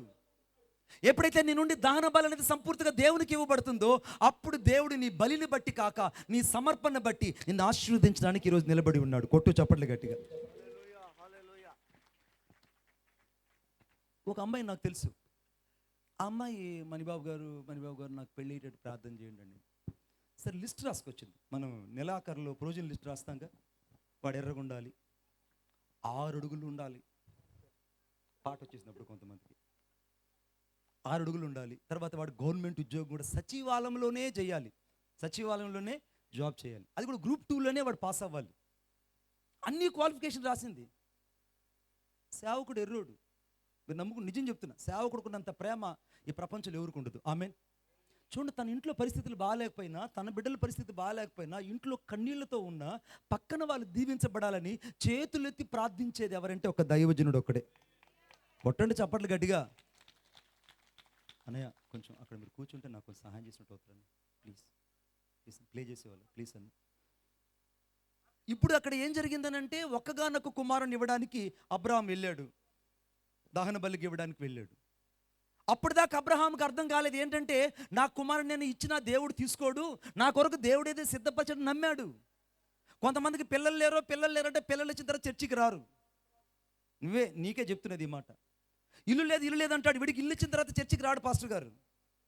ఆ పాస్టర్ గారు ఉపవాసం ఉండి గ్యాస్ట్రిక్ తగులుతో అల్సర్తో మేము చచ్చిపోవాలి, నువ్వు మాత్రం కుంభాలుగా తిని నువ్వు నిద్రపోవాలి. కొంతమంది ఘనంగా ప్రార్థన చేయండి. ఏమంటారు మన పక్కన ఏమంటారు? గట్టిగా బలంగా, అదిగో మా అన్న చెప్పాడు, బలంగా ప్రార్థన చేయి. మరి నువ్వురా బలహీనుడా? చర్చికి రావు, కానుకు రావు, సంఘానికి రావు, ఉపవాసానికి రావు, నీకు ఒక్కడైనటువంటి దేన్ని కూడా దేవునికి ఇవ్వడానికి ఇష్టపడవు. ఆ అమ్మాయికి ఆ రోజు ప్రార్థన చేస్తే యేసయ్య దేవల అద్భుతంగా సచివాలయంలో పనిచేసే ఉద్యోగస్తుడు వచ్చాడు. ఆమేన్. పెళ్లి జరిగిన 3వ వారం నుంచి చర్చికి ఆగిపోయిందండి. ఆ అమ్మాయి నాతో చెప్పిన మాట ఏంటంటే, ఎక్కడ టైం దొరుకుతుందన్న ఆ భర్తను చూసుకోవడానికి. అది కాకుండా నాకు విశేషంగా 2nd మంత్ కన్సీవ్ అయింది. ఎక్కడింకా నా కోసం మీరు ప్రార్థన చేయండి చాలని. వీలు పడితే ఆన్లైన్లో మీరు వాక్యం చెప్తున్నారుగా, నేను రోజు ఇదేముంటుందని డిస్ప్లే పెట్టుకొని నేను చూస్తున్నా. ఇదొక షాక్ అయిపోయింది జనాలకి. అన్నీ జరిగిపోయాయి. ఒకరోజు ఆ అమ్మాయి కడుపులో ఉన్న బిడ్డ అడ్డం తిరిగిపోయింది, పేగు అడ్డం పడిపోయింది. ఆపరేషన్ చేయాలంటే తల్లి ప్రాణానికి ప్రమాదం, బిడ్డ బ్రతకడు. ఈ పరిస్థితులు కూడా ఒకరోజు ఫోన్ చేశారు రాత్రి, అయ్యా ఒక్కసారి నా బిడ్డ కోసం ప్రార్థన చేయండి. నేను అన్నాను, ఒక్కరోజైనా మీరు దేవుని మందిరానికి వచ్చుంటారా? ఒక్కసారైనా దేవుని పాదాలు పట్టుకుంటారని అడగలేదండి. వెంటనే ప్రభువా యెషయా గ్రంథం 66:9 ప్రకారంగా ఈమెకి సుఖమైన ప్రసవం కలుగునుగాక. సరిగ్గా ఉదయానికంతా ఒక వార్త వచ్చింది, అమ్మాయికి అద్భుత రీతిగా మగపిల్లవాడు జన్మించాడు. కొట్టండి చప్పట్లు గట్టిగా. అప్పుడు అన్నాను నేను, ఇప్పుడైనా దేవుని మందిరానికి వస్తావా బిడ్డ అంటే, నాకు బుద్ధి వచ్చిందన్నా. కొంతమందికి బోధల వల్ల అర్థం కాదండి, బాధలు కలిగితే అప్పుడు బోధ అర్థమవుతుంది. ఆమేన్. బాధలు ఎప్పుడైతే కలుగుతాయో అప్పుడు బోధ అర్థమవుతుంది. ఇప్పుడు యొక్క అబ్రహాం ఏమయ్యాడంటే, బలిని ఎప్పుడైతే ఇవ్వడానికి వెళ్ళాడో అప్పుడు అక్కడ కనబడింది అతనికి ఒక గొర్రెపిల్ల. ఆ గొర్రెపిల్లే నజరేయుడైన యేసుక్రీస్తు ప్రభువు. తాను ఒక్కడుగా ప్రేమిస్తున్నటువంటి ఏకైక కుమారుని ఎప్పుడైతే ఆ పర్వతం మీదకి వెళ్ళాడో, పర్వతం మీద ఎప్పుడైతే చేరాడో, ఆ మోరియా పర్వతంలో సాక్షాత్ సీనాయి కొండ మీద ఇప్పుడు కనబడుతున్నటువంటి ఆ యొక్క కబాబ్ అనే ప్రదేశంలోకి ఎప్పుడైతే అబ్రహాము చేరాడో అప్పుడు అతనికి కనబడింది ఆ గొర్రెపిల్ల. ఆ గొర్రెపిల్ల యోహానుకి కనబడి చెప్పింది, లోక పాపమును మోసుకొని పోవు దేవుని గొర్రెపిల్ల. ప్రకటన గ్రంథం 5వ అధ్యాయం కనబడింది, వధించబడిన గొర్రెపిల్ల, వధించబడిన గొర్రెపిల్ల. ఈ ప్రత్యేకమైన గొర్రెపిల్ల అక్కడ అబ్రహాము కనబడ్డానికి కారణం ఏంటంటే, అబ్రహాములో ఒక తీర్మానం చేశాడు, నేను ఈ అరణ్యాన్ని దాటుకొని ఆ మోరియా పర్వతానికి వెళ్ళాలి. ఈరోజు దేవుడు నీతో చెప్తున్న ప్రదేశం ఏంటో తెలుసా? నువ్వు ఉన్న చోటు కాదు బిడ్డ, నువ్వు ఉన్న స్థాయి నుంచి అధిగమించాలి. ఆమేన్. నువ్వు ప్రార్థించలేకపోతున్నావా? ప్రార్థించడం ప్రారంభించు. నువ్వు బైబిల్ చదవలేకపోతున్నావా? బైబిల్ చదవడం ప్రారంభించు. ఎక్కడైతే నువ్వు ఓడిపోయిన స్థితిలో ఉన్నావో, నీ ఓడిపోయిన స్థితిని కాస్త సరిచేసుకొని సంపూర్ణంగా దేవుని చేతులకు వెళ్తే అక్కడ నిన్ను ఆశీర్వదించడానికి దేవుడు ఇష్టపడుతున్నాడు. ఆమేన్. అప్పుడు దాకా అబ్రహాం ఒక్కడే, ఇస్సాకు ఒక్కడే. కానీ ఎప్పుడైతే ఆ యొక్క మోరియా పర్వతం దగ్గరికి వెళ్ళి బలర్పించాడో అబ్రహాము సంతానం ఇసుక రేణువులలో అయిపోయింది. కొట్టండి చప్పట్లు గట్టిగా. అబ్రహాము సంతానము ఎలా అయిపోయిందంటే ఆకాశపు నక్షత్రాలు అయిపోయాయి. ఆకాశపు నక్షత్రాలాగా ఒక మనుషుడు దీవించబడ్డానికి, ఇసుక రేణువులలో దీవించబడ్డానికి ఈరోజు నీ సంఘం ఒక్కరే కావచ్చు. ఒకవేళ నీ సంఘం చాలా సంకుచితం కావచ్చు. ఒకవేళ నీ సంఘం 40 మంది, 50 మంది, 100 మంది కావచ్చు. నేను పరిశుద్ధాత్మతో నింపబడి చెప్తున్నా, ఈ రాత్రి నీకు నచ్చనిది అనగా యేసుకు నచ్చనిది ఏదైతే నీలో ఉన్నదో అది సంపూర్తిగా యేసుకు నువ్వు దహన బలిగా ఇవ్వు. ఆయన నిన్ను అత్యధికంగా దీవించబోతున్నాడు. కొట్టు చప్పట్లు గట్టిగా. ఆయన అత్యధికంగా దీవించబోతున్నాడు. ఆయన అత్యధికంగా నిన్ను ఆశీర్వదించబోతున్నాడు. అత్యధికంగా నిన్ను విస్తరింప చేయబోతున్నాడు. ఎందుకు చేయబోతున్నాడంటే ఆదికాండం 12వ అధ్యాయం 2వ వచనం రాయబడింది, నీ నామమును గొప్ప చేయుదును, నువ్వు ఆశీర్వాదముగా ఉండు అని రాయబడింది. హగ్గై గ్రంథం 2వ అధ్యాయం 19వ వచనం రాయబడింది, ఏది మొదలుకొని నేను మిమ్మల్ని ఆశీర్వదించదని రాయబడింది. విశేషముగా అనగా హెబ్రీయుల పత్రిక 6వ అధ్యాయం 14వ వచనం రాయబడింది, నిశ్చయముగా నేను నిన్ను ఆశీర్వదించదును, నిశ్చయముగా నేను విస్తరింపజేస్తాను రాయబడింది. యోబు గ్రంథం 5వ 8వ వచనం రాయబడింది, ఆయన యొక్క సంపూర్ణమైన కృతనిశ్చయత గుణ ఆశీర్వాదం ఈ రాత్రి సకల ప్రజల మీదకు విడుదల కాబోతున్నది. ఈ రాత్రి ఇక్కడి నుంచి ఎవరు వట్టి చేతులతో వెళ్ళరు. సంపూర్ణమైన బహుమానంతో, సంపూర్ణమైన అభిషేకంతో, సంపూర్ణమైన ప్రత్యక్షతతో ఈ రాత్రి నువ్వు వెళ్ళబోతున్నావు. కొట్టు చప్పట్లు గట్టిగా. వచ్చేటప్పుడు ఒక్కడిగా వచ్చావు, విస్తారమైన దీవెనతో వెళ్ళబోతున్నావు. వచ్చేటప్పుడు ఖాళీ చేతులతో వచ్చావు, విస్తారమైన అభిషేకంతో వెళ్ళబోతున్నావు. వచ్చేటప్పుడు నువ్వు ఒంటరిగా వచ్చావు, ఈ రాత్రి సంపూర్ణమైన దైవాభిషేకం చేత ఇక్కడి నుంచి స్థిరపరచబడి వెళ్ళుదువు గాక.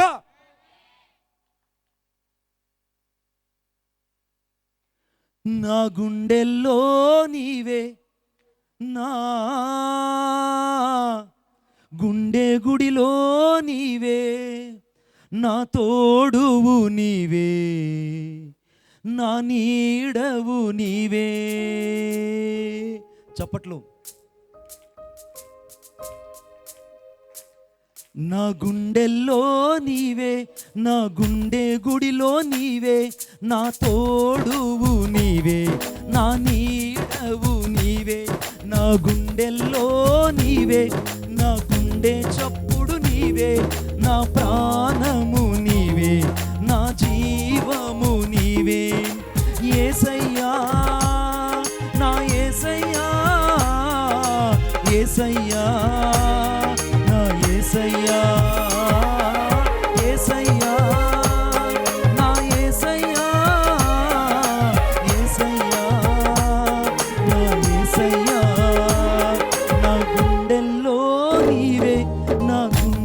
గుడిలో నీవే, నా తోడువు నీవే, నా నీడవు నీవే. ఈ రాత్రి దేవుడు నిన్ను ఆశీర్వదించి పంపించబోతున్నాడు. నువ్వు ఒంటరివే కావచ్చు, ఈ రాత్రి 1000 మందిగా నీ సంఘం కాబోతుంది. ఈ రాత్రి నువ్వు ఒంటరివే కావచ్చు, ఆకాశపు నక్షత్రాల వలె మారబోతున్నావు. ఈ రాత్రి నువ్వు ఒంటరిదానివే కావచ్చు, ఇసుక రేణువుల వలె నువ్వు దీవించబడబోతున్నావు. ఈ రాత్రి సంకుచితమైన వ్యక్తే కావచ్చు, సువిశాలమైనటువంటి ఆశీర్వాదంలోకి వెళ్ళబోతున్నావు. ఓ లా షాదా రా లా బా బా బా. Yes Lord.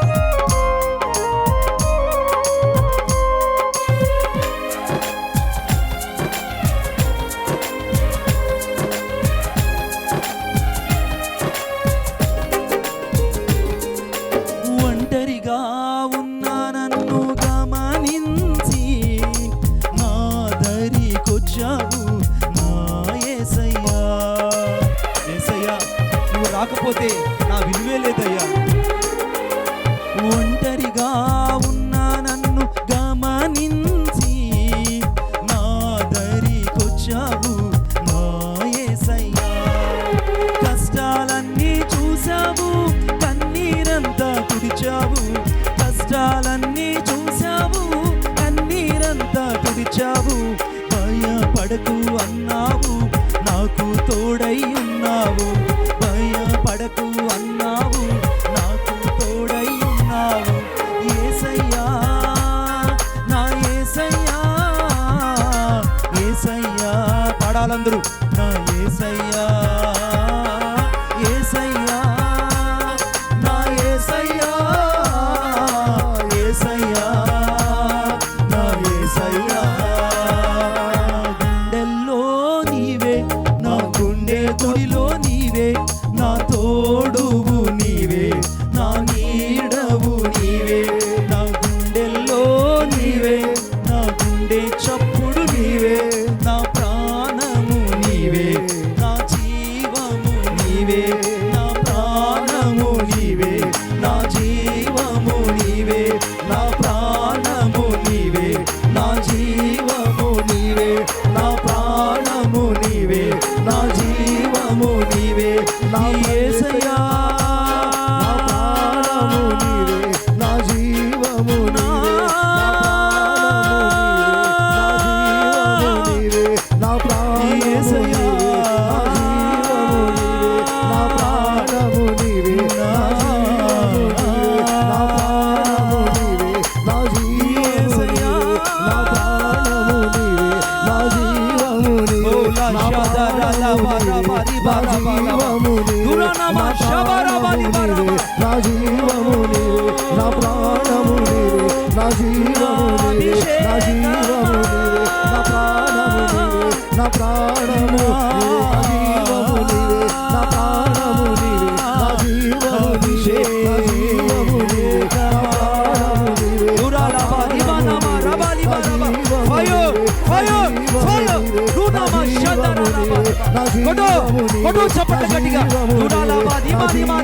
నీవే. ప్రతి దురాత్మలు పారిపోవాలి, ప్రతి చీకటి శక్తులు వెడలిపోవాలి, ప్రతి సంఖ్యలు తుక్కునేలైపోవాలి, ప్రతి విధమైన ఒంటరి జీవితాలు ఈ రాత్రి 1000 మందిగా మార్చబడాలి. యేసయ్యా,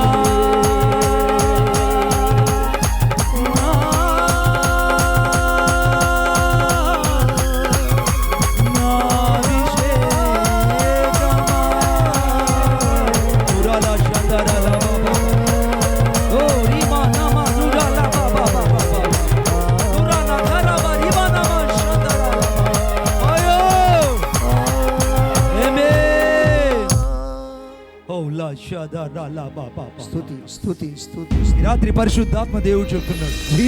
యెషయా గ్రంథం 49వ అధ్యాయం 6వ వచనం ప్రకారంగా అన్య జనులకు దేవుడు నిన్ను ఒక సాధనంగా నియమించబోతున్నాడు. ఆమేన్. నువ్వు ఒంటరివే కావచ్చు.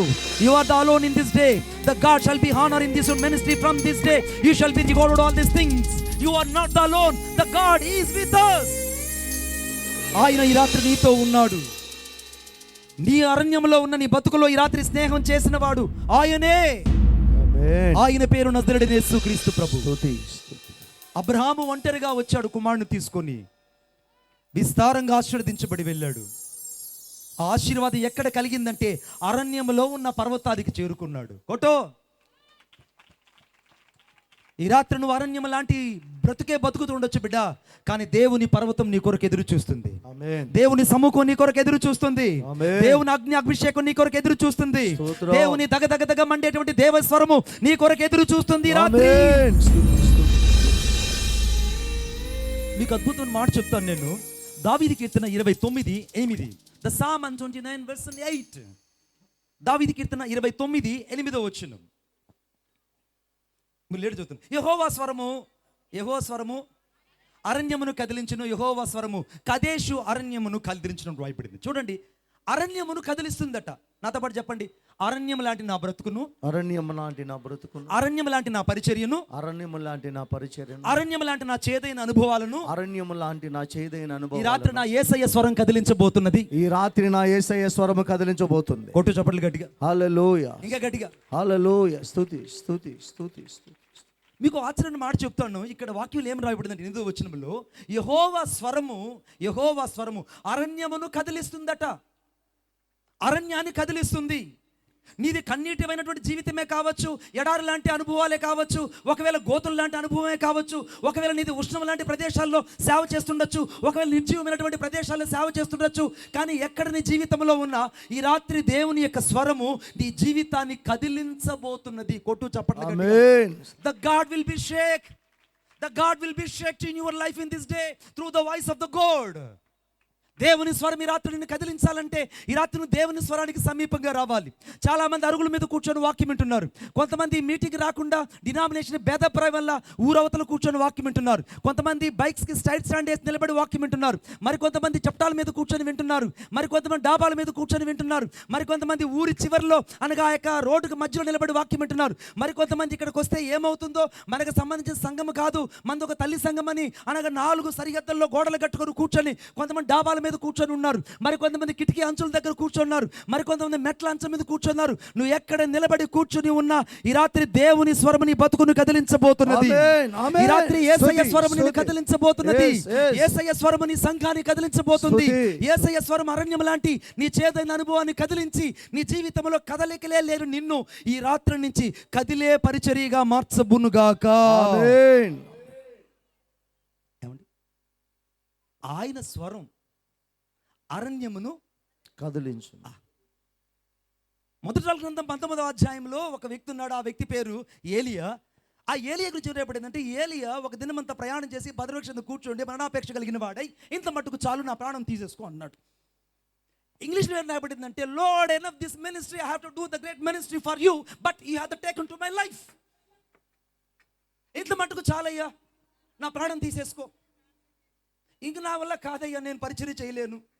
నేను ఇంక రేపు బతికితే ఆ యెజబేలు వచ్చి, ఎవరు ఏ యెజబేలు, నిన్ను ఎవరైతే ఏడిపిస్తున్నారో, నిన్ను ఇప్పటిదాకా ఎవరైతే గేలు చేస్తున్నారో రాయపన్న, ఇప్పటిదాకా ఎవరెవరైతే నిన్ను తృణీకరిస్తున్నారో, ఇప్పటిదాకా ఎవరెవరైతే నిన్ను చూసి ఆహా ఓహో అని పలుకుతున్నారో ఆ యెజబేలు రేపు వచ్చి నన్ను చంపేస్తుందని ఏలియా మరణాపేక్ష కలిగిన వాడై బదరవృక్షం కింద కూర్చొని ఉన్నాడు. 3 రకాల అపేక్షలు ఉన్నాయి. ఒకటి ధనాపేక్ష ఉంది, రెండోది శరీరాపేక్ష ఉంది, మూడోది ప్రాణం మీద అపేక్ష ఉంది మనుషుడికి. ఆమేన్. మరణాపేక్ష ఉంది దైవజనుడికి. మరణాపేక్ష కలిగిన వాడై ఆ యొక్క బదరవృక్షం కూర్చుండి ఆ యొక్క అరణ్యములో ప్రార్థిస్తున్నాడు. ఏమనంటే ఇంత మట్టుకు చాలు. ఇప్పుడు దాకా ఏదో పరిచర్య చేసేసా, ఏం లాభం లే. ఇప్పుడు దాకా నేను అన్నీ చేశా, నా సొంత ప్రయత్నాలు చేశా, ఎన్నెన్నో చేశా, ఏం చేసినా జరగలేదు. రేపు ఉదయాన్ని ఏ ఉపద్రవం జరుగుతుందో నాకు తెలియదు. కాబట్టి ఇప్పుడే నువ్వుగా నా ప్రాణం తీసేసుకుంటే నాకే బాధ ఉండదయ్యా. వాళ్ళ చేతులు అవమానించబడ్డం కంటే, వాళ్ళ చేతిలో నేను దొరకడం కంటే, వాళ్ళ చేతిలో నేను చావు దెబ్బలు తినడం కంటే, వాళ్ళ చేతిలో నేను చీకొట్టడం కంటే, బిడ్డ ఈ రాత్రి పరిశుద్ధాత్మ చెప్తున్నాడు, వాళ్ళ చేతికి నా దేవుడిని అప్పగించిన విషయం నీకు తెలుసా? ఆమేన్. ఏలియాకున్నటువంటి భయం ఏంటంటే మరణాపేక్ష కలిగిన అరణ్యంలో కూర్చొని ప్రార్థిస్తున్నాడు, ఇంత మట్టుకు చాలు నా ప్రాణం తీసేసుకోమని. దేవదూత వచ్చింది, బలపరిచింది, ఆయన అర్థం చేసుకోలేదు. ఆహారం సిద్ధపరిచింది, వెళ్ళిపోయింది, అర్థం చేసుకోలేదు. కానీ దేవుడు చెప్పాడు, శక్తికి మించిన ప్రయాణం నీ కొరకు సిద్ధపరచబడింది. కొట్టు చప్పట్లు గట్టిగా. హల్లెలూయా. దేవుని స్వరం ఏం చేస్తుందంటే ఈరోజు శక్తికి మించిన పరిచర్య. The overcomes your the energy the God will be established in the 4 corners. నువ్వు శక్తి లేని వాడవని దేవునికి తెలుసు బిడ్డ, కానీ శక్తి లేని నీకు దేవుడు శక్తి కలిగిన ప్రయాణాన్ని సిద్ధపరిచినాడు. ఈ రాత్రి నుంచి కొట్టు చప్పట్లు గట్టిగా. హల్లెలూయా. గత కాలంలో పరిచర్య చేసినట్టు కాదు, జింక కాళ్ళు వల్లే నీ కాళ్ళు మారిపోబోతున్నాయి. ఆమేన్ చెప్పండి గట్టిగా. ఆమేన్. అప్పుడులా కాదు, నువ్వు పరిశుద్ధాత్మ చేత నువ్వు దేవుని కొరకై వైరాగ్యం కలిగి సేవ చేయబోతున్నావు. ఆమేన్. దేవుని కొరకు ఒక దృష్టి కలిగిన వ్యక్తిగా ఈ భూలోకంలో ఒక గొప్ప అగ్ని కలిగిన పరిచర్య చేయబోతున్నావు. ఆమేన్. నువ్వు ఎవరి గురించి అయితే భయపడ్డావో, ఎవరైతే నిన్ను తరిమారో, ఎవరైతే నిన్ను బెదిరించారో, ఎవరైతే ఇక్కడ ఉండమన్నారో వాళ్ళే ఉండకుందురు గాక. ఆమేన్. కొట్టు చప్పట్లు గట్టిగా. ఆమేన్. ఇప్పుడు ఈ మనుషుడికి కావాల్సింది ఏంటంటే దైవ స్వరం కావాలి. He heard the one voice of the God at the wilderness of the situation. అరణ్యంలో దేవుడు మాట్లాడుతున్నాడు, ఏలియా నువ్వెందుకు అరణ్యంలో కూర్చొని బదరోష కింద ఏడుస్తూ కూర్చున్నావయ్యా, ఒకసారి నాతో చూడు, నా వైపు చూడు అన్నాడు. ఏం చూడనయ్యా, నేను యెజబెల్ సామాన్యురాలు కాదు, ఏం చేస్తున్నాను, నన్ను చూడు, లుక్ ఎట్ మీ. ఇప్పుడు దాకా నువ్వు మనుషులను ఆధారం చేసి ఉండొచ్చేమో, మనుషులను ఆనుకొని ఉండొచ్చేమో, కానీ నా యేసయ్య అంటున్నాడు, ఈరోజు నుండి నీవు శక్తికి మించిన పరిచర్య చేయుదువుగాక. ఆమేన్. కొట్టవే చప్పట్లు. శక్తికి మించిన పరిచర్య, శక్తికి మించిన అభిషేకం, శక్తికి మించిన తలాంతులు, శక్తికి మించిన అగ్ని, శక్తికి మించిన మహిమ కలిగినటువంటి పరిశుద్ధాత్మ తైలము నీ మీదకు రాబోతున్నది. ఆమేన్. ఆమేన్. శక్తికి మించిన పరిచర్య ఎప్పుడైతే ఏలియా మీదకి వచ్చిందో, ఏలియా ఆ భోజనపు బలము చేత, మీరు నాకు తెలుగులో రాయబడింది, at the meeting that over the after God will be anointed to him, he had to overcome to the 40 days and 40 nights. 40 రాత్రులు 40 పగళ్ళు ఇతడు ఆ భోజనపు బలము చేత దేవుని పర్వతమైన హోరేబుకు చేరాడు. కొట్టు చప్పట్లు గట్టిగా. హల్లెలూయా. ఏమండి ఇక్కడ మిస్టరీ ఒకటి ఉంది. ఏంటంటే ఆరంభం ఎలా ఉంది? 19వ అధ్యాయం 1వ వచనంలో అరణ్యములో ఏడాడు ఈ మనిషి చెప్పాలి, అందరూ గట్టిగా చెప్పాలి గట్టిగా. తెలుగు తెలియమా? నాకు తమిళ్ తెలియము, తెలుగు తెలియము, హిందీ తెలియము, ఇంగ్లీష్ తెలియము. స్టార్టింగ్లో ఇతడు అరణ్యంలో ఉన్నాడు. ఇప్పుడు ఇతడు దేవుని పర్వతములోకి వెళ్ళడానికి ఇతను నడిపించింది ఏంటంటే ఒక దైవ స్వరం నడిపించింది. అందుకే దావీదు కీర్తన 29:8 వచనంలో యెహోవా స్వరము అరణ్యమును కదిలించును, యెహోవా స్వరము కదేశ్ అరణ్యాన్ని కదిలించును, యెహోవా స్వరము లేలని ఎలజేను, యెహోవా స్వరము దేవదారు వృక్షములను ఫెల్లమని విరుచుందని రాయబడింది. ఈ రాత్రి దేవుని ఉద్దేశం ఏంటంటే, ఎక్కడ నువ్వు సొమ్మసిల్లిపై పడిపోయావో, ఎక్కడ నువ్వు సోలిపోయావో, ఎక్కడ నా కుటుంబం ఇక నా వల్ల కాదనుకుంటున్నావో, అక్కడి నుంచి దేవుడిని అభిషేకించి లేవనెత్తబోతున్నాడు. కొట్టు చప్పట్లు గట్టిగా. 40 రాత్రులు 40 పగళ్ళు ఈ మనిషి ఆ భోజనపు బలం చేత, ఆ వాక్యపు బలం చేత, అభిషేక బలం చేత నింపబడి శక్తికి మించిన ప్రయాణం కొరకు ఎప్పుడైతే తను సిద్ధపడ్డాడో, అతడు సరాసరి దేవుని పర్వతమైన హోరేబుకు చేరాడు. ఇప్పుడు హోరేబుకు చేరింది ముగ్గురు వ్యక్తులు. మొదట మోషే హోరేబుకు చేరాడు, ఓడిపోలా. ఆమె చెప్పండి గట్టిగా. రెండవది అనగా ఆ అబ్రహాము మోరియా పర్వతంలో, హోరేబు పర్వతం పక్కనే సినాయి పర్వతం, ఆ సినాయి పర్వతం ఆనుకొని మోరియా పర్వతం, ఈ మోరియా పర్వతం మీదకి అబ్రహాం వెళ్ళాడు, ఓడిపోలా. అర్థమవుతుంది నేను చెప్తుంది? ఇప్పుడు ఏలియా హోరేబు పర్వతానికి వెళ్ళాడు, ఓడిపోతాడా లేదా చెప్పండి, గెలుస్తాడా చెప్పండి. ఏంటండి మా అన్న వాళ్ళు చెప్తుండే బాబు, తెలుగు 100% గెలుస్తాడు. కొట్టాడు చెప్పండి గట్టిగా. 100% భలే ఓడండి బాబాయ్. కొంతమంది డిస్కౌంట్లు పెడుతుంటారు అప్పుడప్పుడు. పండగకి మా దగ్గర గుండాలకి 30% డిస్కౌంట్తో అన్ని వస్తువులు ఇచ్చేస్తామని. ఈ రాత్రి నేను చెప్తున్నా, నా యేసయ్య పాత వస్తువులకి డిస్కౌంట్ ఇచ్చే దేవుడు కాదు, నేను నూతన పరిచి అభిషేకించి నేను క్రొత్త వ్యక్తిగా పంపించే వ్యక్తి. కొట్టు చప్పట్లు. ఇప్పుడు ఎప్పుడైతే ఈ వ్యక్తి 40 రాత్రులు 40 పగుల చేత దేవుని పర్వతానికి చేరుకున్నాడు, అక్కడ దేవుని స్వరం ఇతనితో మాట్లాడింది. ఎక్కడ మాట్లాడింది? అరణ్యంలో మాట్లాడలేదు, భద్రవృక్షం కింద మాట్లాడలేదు, భయపడుతున్నప్పుడు మాట్లాడలేదు. అధిగమించాలి. You should be overcome to all your sustaining to the life. నీ జీవితంలో ఎప్పుడైతే నువ్వు అధిగమించలేని ప్రయాసతో ఉన్నావో, వాటిని ఈరోజు ఓవర్కమ్ చేస్తే నీ కొరకు ఒక అభిషేకపు అగ్ని సిద్ధపరచబడింది. అదే నువ్వు చేరే హోరేబు. ఆమేన్. అదే హోరేబు. నువ్వు హోరేబుకి వస్తాయి, నీతో మాట్లాడాలని రాత్రి ఎదురు చూస్తున్నాడు. అరణ్యంలో ఉంటే దేవుడు మాట్లాడరా బిడ్డ, అరణ్యాన్ని దాటుకొని వెళ్ళు. అందుకే అక్కడ అబ్రాహాముతో చెప్పాడు, క్షమించండి మోషేతో చెప్పాడు, మోషే నువ్వు అరణ్యపు నీ మందరం అవతలకి దాటించుకొని వస్తే అక్కడ నేను కనబడతాను అన్నాడు. ఆమేన్. ఈ రాత్రి ఎవరైతే నీ ప్రార్థనని అధిగమిస్తావో, ఎప్పుడైతే అభిషేకాన్ని అధిగమిస్తావో, కృపను అధిగమిస్తావో, అన్ని విషయాల్లో ఒక అత్యధికమైన మెట్టును చేరుకోవడానికి ప్రయత్నిస్తావో, ఈ రాత్రి నూతన స్వభావం కలిగి పాత జీవితాన్ని వదిలిపెట్టి కొత్త జీవితాన్ని సతరించుకుంటావో, ఈ రాత్రి పరిశుద్ధాత్మ దేవుని స్వరము దీన్ని దర్శించి దీవించునుగాక. ఆమేన్. మీకు అద్భుతమైన మాట చెప్తా. ఈ వ్యక్తి అక్కడికి వెళ్ళిన వెంటనే దేవుడు మాట్లాడాడు. ఎలా మాట్లాడతాడు అనుకున్నాడు? భయంకరమైన తుఫాను వచ్చింది, తర్వాత భూకంపం వచ్చింది, తర్వాత శిలలు చిన్న భిన్నమైపోయాయి. The fathers are the break all the corners. అన్ని శిలలని చిన్న భిన్నమైపోయాయి. అప్పుడు కూడా దేవుడు మాట్లాడలేదు. చాలా స్థలం కూడా దేవుడు నాకు ఈ కష్టాల్లో మాట్లాడేస్తారని, ఏమి నీతో మాట్లాడాలి నేను చెప్పొచ్చాడా? నేను అడుగుతా. నీకు ఆడబిడ్డనిచ్చినంత మాత్రాన, నిన్నే ఆడబిడ్డనిచ్చినంత మాత్రాన, ఒకవేళ పిల్లలు ఇప్పటిదాకా ఆలస్యం చేసినంత మాత్రాన నా దేవుడు లేడు అనుకుంటున్నావా? ఒకవేళ నువ్వు అడిగినవన్నీ పరిచర్యలో ఇవ్వనంత మాత్రాన నీ కార్యం లేదు అందుకని దేవుడు లేడు అనుకుంటున్నావా? నువ్వు నీ యొక్క దర్శనం ప్రకారం విస్తారమైన మందిరాన్ని అడిగావు, ఆ మందిరం ఆలస్యం అవుతుంది అందుకని దేవుడు లేడు అనుకుంటున్నావా? ఒక రైట్ టైం కొరకు దేవుడు సిద్ధపరుచున్నాడు. ఆ రైట్ టైమే హోరేబుకు ఏలియా చేరగానే ఆయన స్వరము మిక్కిలి నిమ్మలముగా మాట్లాడు ఒక స్వరము ఏలియా విన్నట్టు నువ్వు వినబోతున్నావు ఈ రాత్రి. హల్లెలూయా. దేవుని స్వరం వినే మనుషులు కావాలి దేవునికి. అందుకే ఎవడు నా మాట విని వనుకు చూడను అట్టి వారిని నేను దృష్టించుచున్నాను. Those who are listen to my voice that God has anointed to them. దేవుడు వారిని అభిషేకించడానికి సిద్ధంగా ఉన్నాడు. ఈ రాత్రి చాలా మంది యవనస్తుల పరిచర్య గురించి నిర్లక్ష్యం చేశారు. కొంతమంది పిలుపును పక్కకు పెట్టారు. కొంతమంది పిలుపును గురించి అనగా వైరాగ్యం ఉంది, పిలుపు ఉంది, కానీ సేవకు రావట్లేదు. అమ్మో సేవకు వస్తే ఏమవుతుంది అనుకుంటారు. నేను చెప్తున్నాను ఈ రాత్రి, ఎవరైతే యేసయ్యను పట్టుకుంటారో దేవుడు వాడి చేయిని పట్టుకుని నడిపిస్తాడు. కొట్టు చప్పట్లు గట్టిగా. హల్లెలూయా, స్తోత్రం. ఇప్పుడు అక్కడ హోరేబుకి వెళ్ళగానే దేవుడు మాట్లాడాడు. ఏం మాట్లాడాడంటే మిక్కిలి నిమ్మలముగా వినబడు ఒక స్వరాన్ని ఏలియా చెవిన పడింది. ఈ రాత్రి మిక్కిలి నిమ్మలంగా మాట్లాడే ఒక స్వరం ఈ రాత్రి నీ పడకలో, ఈ రాత్రి ఇంటికి పోగానే నీ ప్రార్థనా గదిలో ఏకాంతంగా ఉన్నప్పుడు ఆయనను దర్శించును గాక. ఈ రాత్రి దైవ స్వరం చేత నీ పరిచర్య కదిలించబడును గాక. నీ భయాలన్నీ తొలగిపోయి అరణ్యం లాంటి చేదైన అనుభవం నుంచి దేవుని పర్వతమైన హోరేబుకి చేరి దైవ స్వరం చేత నువ్వు పరిచర్య చేయుదువు గాక. ఆమేన్. ఇప్పుడు ఏలియా తన్నాడు, ఏలియా నీకు ఒక సీక్రెట్ చెప్పాలి. ఏంటనంటే ఎవరి గురించి అయితే నువ్వు మొదట భయపడుతున్నావో ఆ వ్యక్తి రక్తం కుక్కలు నాకేటట్టు నువ్వు చూస్తావు. ఆమేన్ చెప్పండి గట్టిగా. ఆమేన్. చెప్పాలి గట్టిగా. ఆమేన్. కుక్కల రక్తం పక్కన వాళ్ళు చెప్పండి. నన్ను ఎవరైతే తిడుతున్నారో, ఈ మాట ఎవరు చెప్తారంటే భార్య చెప్తుంది భర్తతో ఇంటికి వెళ్ళి.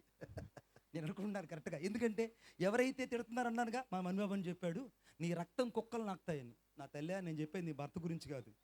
నీ కుటుంబానికి వ్యతిరేకంగా, నీ సంఘానికి వ్యతిరేకంగా, నీ పరిచర్యకి వ్యతిరేకంగా, నీ ఆత్మీయ అభివృద్ధికి ఏదైతే వ్యతిరేకంగా ఉందో, ఏదైతే యెజబెల్ లాంటి అనుభవాలు నీలో ఉన్నాయో అవన్నీ కూడా ఈ రాత్రి కుక్కల రక్తం నాకేటట్టు నా దేవుడు అద్భుతాలు చేయబోతున్నాడు. కొట్టు చప్పట్లు గట్టిగా. ఆమేన్. ఇంటికి వెళ్ళి నీ రక్తం కుక్కలు నాకుతాయని మాకు మణిబాబు అని చెప్పాడు అన్నాం అనుకో, మళ్ళీ మళ్ళీ తూ అర్థమైందా? మళ్ళీ నీ వీపు తూ. వద్దు బిడ్డ, నీ నోటికి నీ ఇంటికి ఎంత తాళం ఉంటే అంత ఆశీర్వదించబడతాను. కొట్టు చప్పట్లు గట్టిగా. ఇప్పుడు దేవుడు అక్కడ మాట్లాడాడు, యెజబెల్ గురించి నువ్వు భయపడదు, యెజబెల్ రేపు వస్తుంది, అంతకంటే యెజబెల్కు చాయిస్ కూడా ఇవ్వను, ఆమె రక్తం కుక్కలు నాకుతుంది. నెంబర్ 1. నెంబర్ 2, నువ్వు ఇక్కడి నుంచి 2 రాజుల్ని అభిషేకించబోతున్నావు. ఆమేన్. 2 రాజుల్ని. నువ్వు అనుకున్న పరిచర్యకి నేను చేయలేను, నేను మరణాపేక్ష కలిగిన ఇంత మటుకు చాలు, నా ప్రాణం తీసేసుకున్నావే. ప్రాణం తీసుకోసం నీతో నేను చెప్తున్న మాట ఏంటంటే నువ్వు 2 రాజుల్ని అభిషేకించాలి. కొట్టు చప్పట్ల గట్టిగా. అంటే నువ్వు రాజమందిరానికి వెళ్ళాలి, అంతఃపురంలో నివసించాలి, అంతఃపురంలోకి వెళ్ళి కిరీటం ధరించుకున్న రాజుల దగ్గర నువ్వు నిలబడి పరిమళ తైలం పోసి వాళ్ళని అభిషేకించి యేసయ్య నామములో, యెహోవా నామములో వారి రాజులుగా అభిషేకించుదువు గాక. ఆమేన్. చస్తాననుకున్నోడికి సోకులు ఎక్కువ అంటారు, కానీ నేనంటాను చస్తాననుకున్నోడికి అభిషేకం ఎక్కువ. కొట్టు చప్పట్లు గట్టిగా. చస్తాననుకున్నోడికి అభిషేకం ఎక్కువ. మీకు ఒక ఆశ్చర్యమైన మాట చెప్తాను. 2 రాజులను అభిషేకిస్తానని చెప్పాడు. 3వ విషయం చెప్పాడు, నీ వంటి ఒక సేవకుని తిష్బీయుడులో అనగా తిష్బీయ ప్రాంతంలో నివసిస్తున్న ఒక ఎలీషా అనే ఒక వ్యక్తిని నీవు అభిషేకిస్తావు. ఆ వ్యక్తి నీకంటే ఒక ప్రత్యేకమైన విభిన్నమైన పరిచర్య ఈ భూలోకంలో చేయబోతున్నాడు. కొట్టు చప్పట్లు గట్టిగా. 4వ విషయం చెప్తున్నాను ఏలియా, ఏంటనంటే నువ్వు మరణము రుచి చూడవు. ఆ వ్యక్తి నేను బైబిల్ గ్రంథంలో ఒకే వ్యక్తికి చెప్పాను. హెబ్రీయుల పత్రిక 11వ అధ్యాయంలో ఒక వ్యక్తికి చెప్పాను, ఆదికాండంలో ఒక వ్యక్తికి చెప్పాను. ఆ వ్యక్తి పేరు హానోకు. అనే వ్యక్తికి నేను చెప్పిన మాట ఏంటంటే నిశ్చయంగా నువ్వు మరణం రుచి చూడవని చెప్పాను. ఆ మరణం రుచి చూడకుండా ఆ వ్యక్తిని ఏ రీతిగా నేను తీసుకువెళ్ళాను, అదేలాగనే నీ భక్తి జీవితాన్ని నేను మెచ్చి నువ్వు హోరేబుకు చేరినందుకు నేను మరణము చూడకుండా అగ్నిరథాలు పంపించి నేను పరలోకానికి తీసుకెళ్ళబోతున్నా. కొట్టు చప్పట్లు గట్టిగా. ఇక్కడున్న సేవకులందరూ చావరు. ఆమేన్ చెప్పండి గట్టిగా. ఆమేన్. ఎవరు చావరు. నేను చెప్తున్నా, we are not dying suddenly because the God has waiting for me, the door has open to me. దేవుడు నన్ను ఎంతగా దేవుడు వాడుకున్న తర్వాత ఆయనే చెప్తాడు ఏమనంటే, బిడ్డ enough this ministry, you come to my please.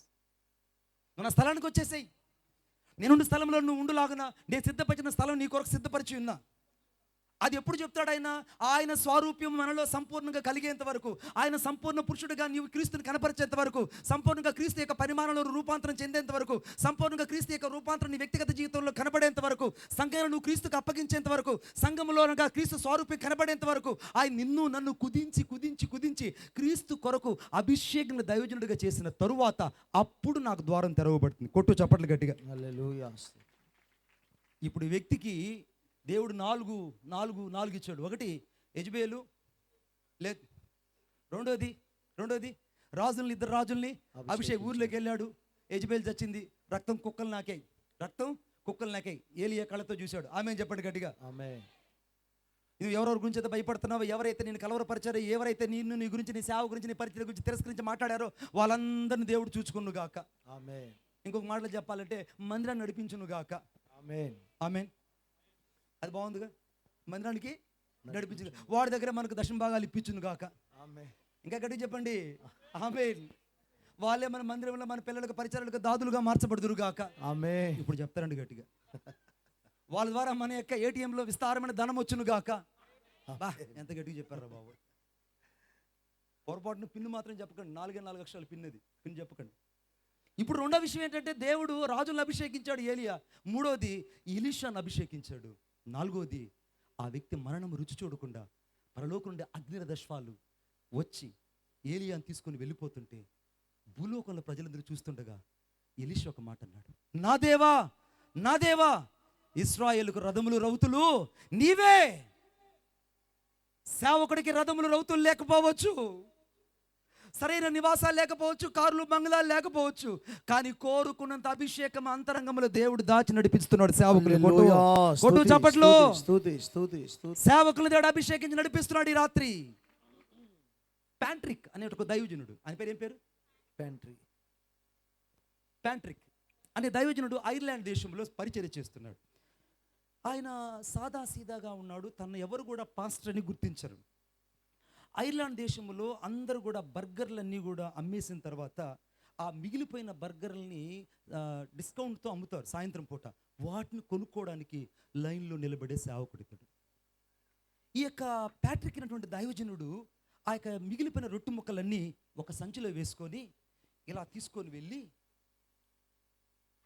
ఆ ఊర్లో ఎక్కడైతే భిక్షగాలు ఉన్నారో వాళ్ళందరికీ పంచేసి ఒక రొట్టెను మాత్రమే తన దగ్గర అట్టి పెట్టుకొని ఆ రొట్టెని పట్టుకొని ఒక ప్రార్థన చేసేవాడు. ఏమనంటే, Lord Jesus, you are my God, you are in my beside, నువ్వు నా పక్కన ఉన్నావు. You are my right side, నువ్వు నా కుడి పక్కన ఉన్నావు. You are my left side, నువ్వు నా ఎడం పక్కన ఉన్నావు. You are my back side, నువ్వు నా వెనుకున్నావు. You are my front side, నా ముందున్నావు. యు ఆర్ మై అండర్, నా కింద భాగంలో ఉన్నావు. You are my up side, నా పై భాగంలో ఉన్నావు. You are my covered with your the fencing of the blood, నీ యొక్క రక్తం చెందిన చుట్టూ ఉన్నావు. అనగా నా వెనుక ముందు, అనగా నా యొక్క వెనుక భాగం, ముందు భాగం, కుడి వైపున, ఎడం వైపున నా చుట్టూ నువ్వు మాత్రమే ఆవరించున్నావు. నీ పేరు నజరుడైన యేసు, నాతోనే ఉన్నావు అనేవాడు. కొట్టండి చప్పట్లు గట్టిగా. హల్లెలూయా.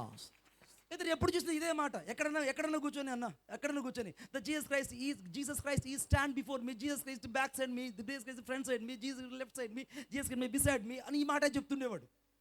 చూసేవాళ్ళు ఏమనుకునే వాళ్ళంటే, ఏంటి నా రొట్టెలు డిస్కౌంట్లో కొనుక్కునే వ్యక్తి వద్దాక యేసు ప్రభు నా ముందున్నాడు, వెనకున్నాడు, తర్వాత నా కుడి వైపున్నాడు, ఎడం వైపున ఉన్నాడు అంటున్నాడు.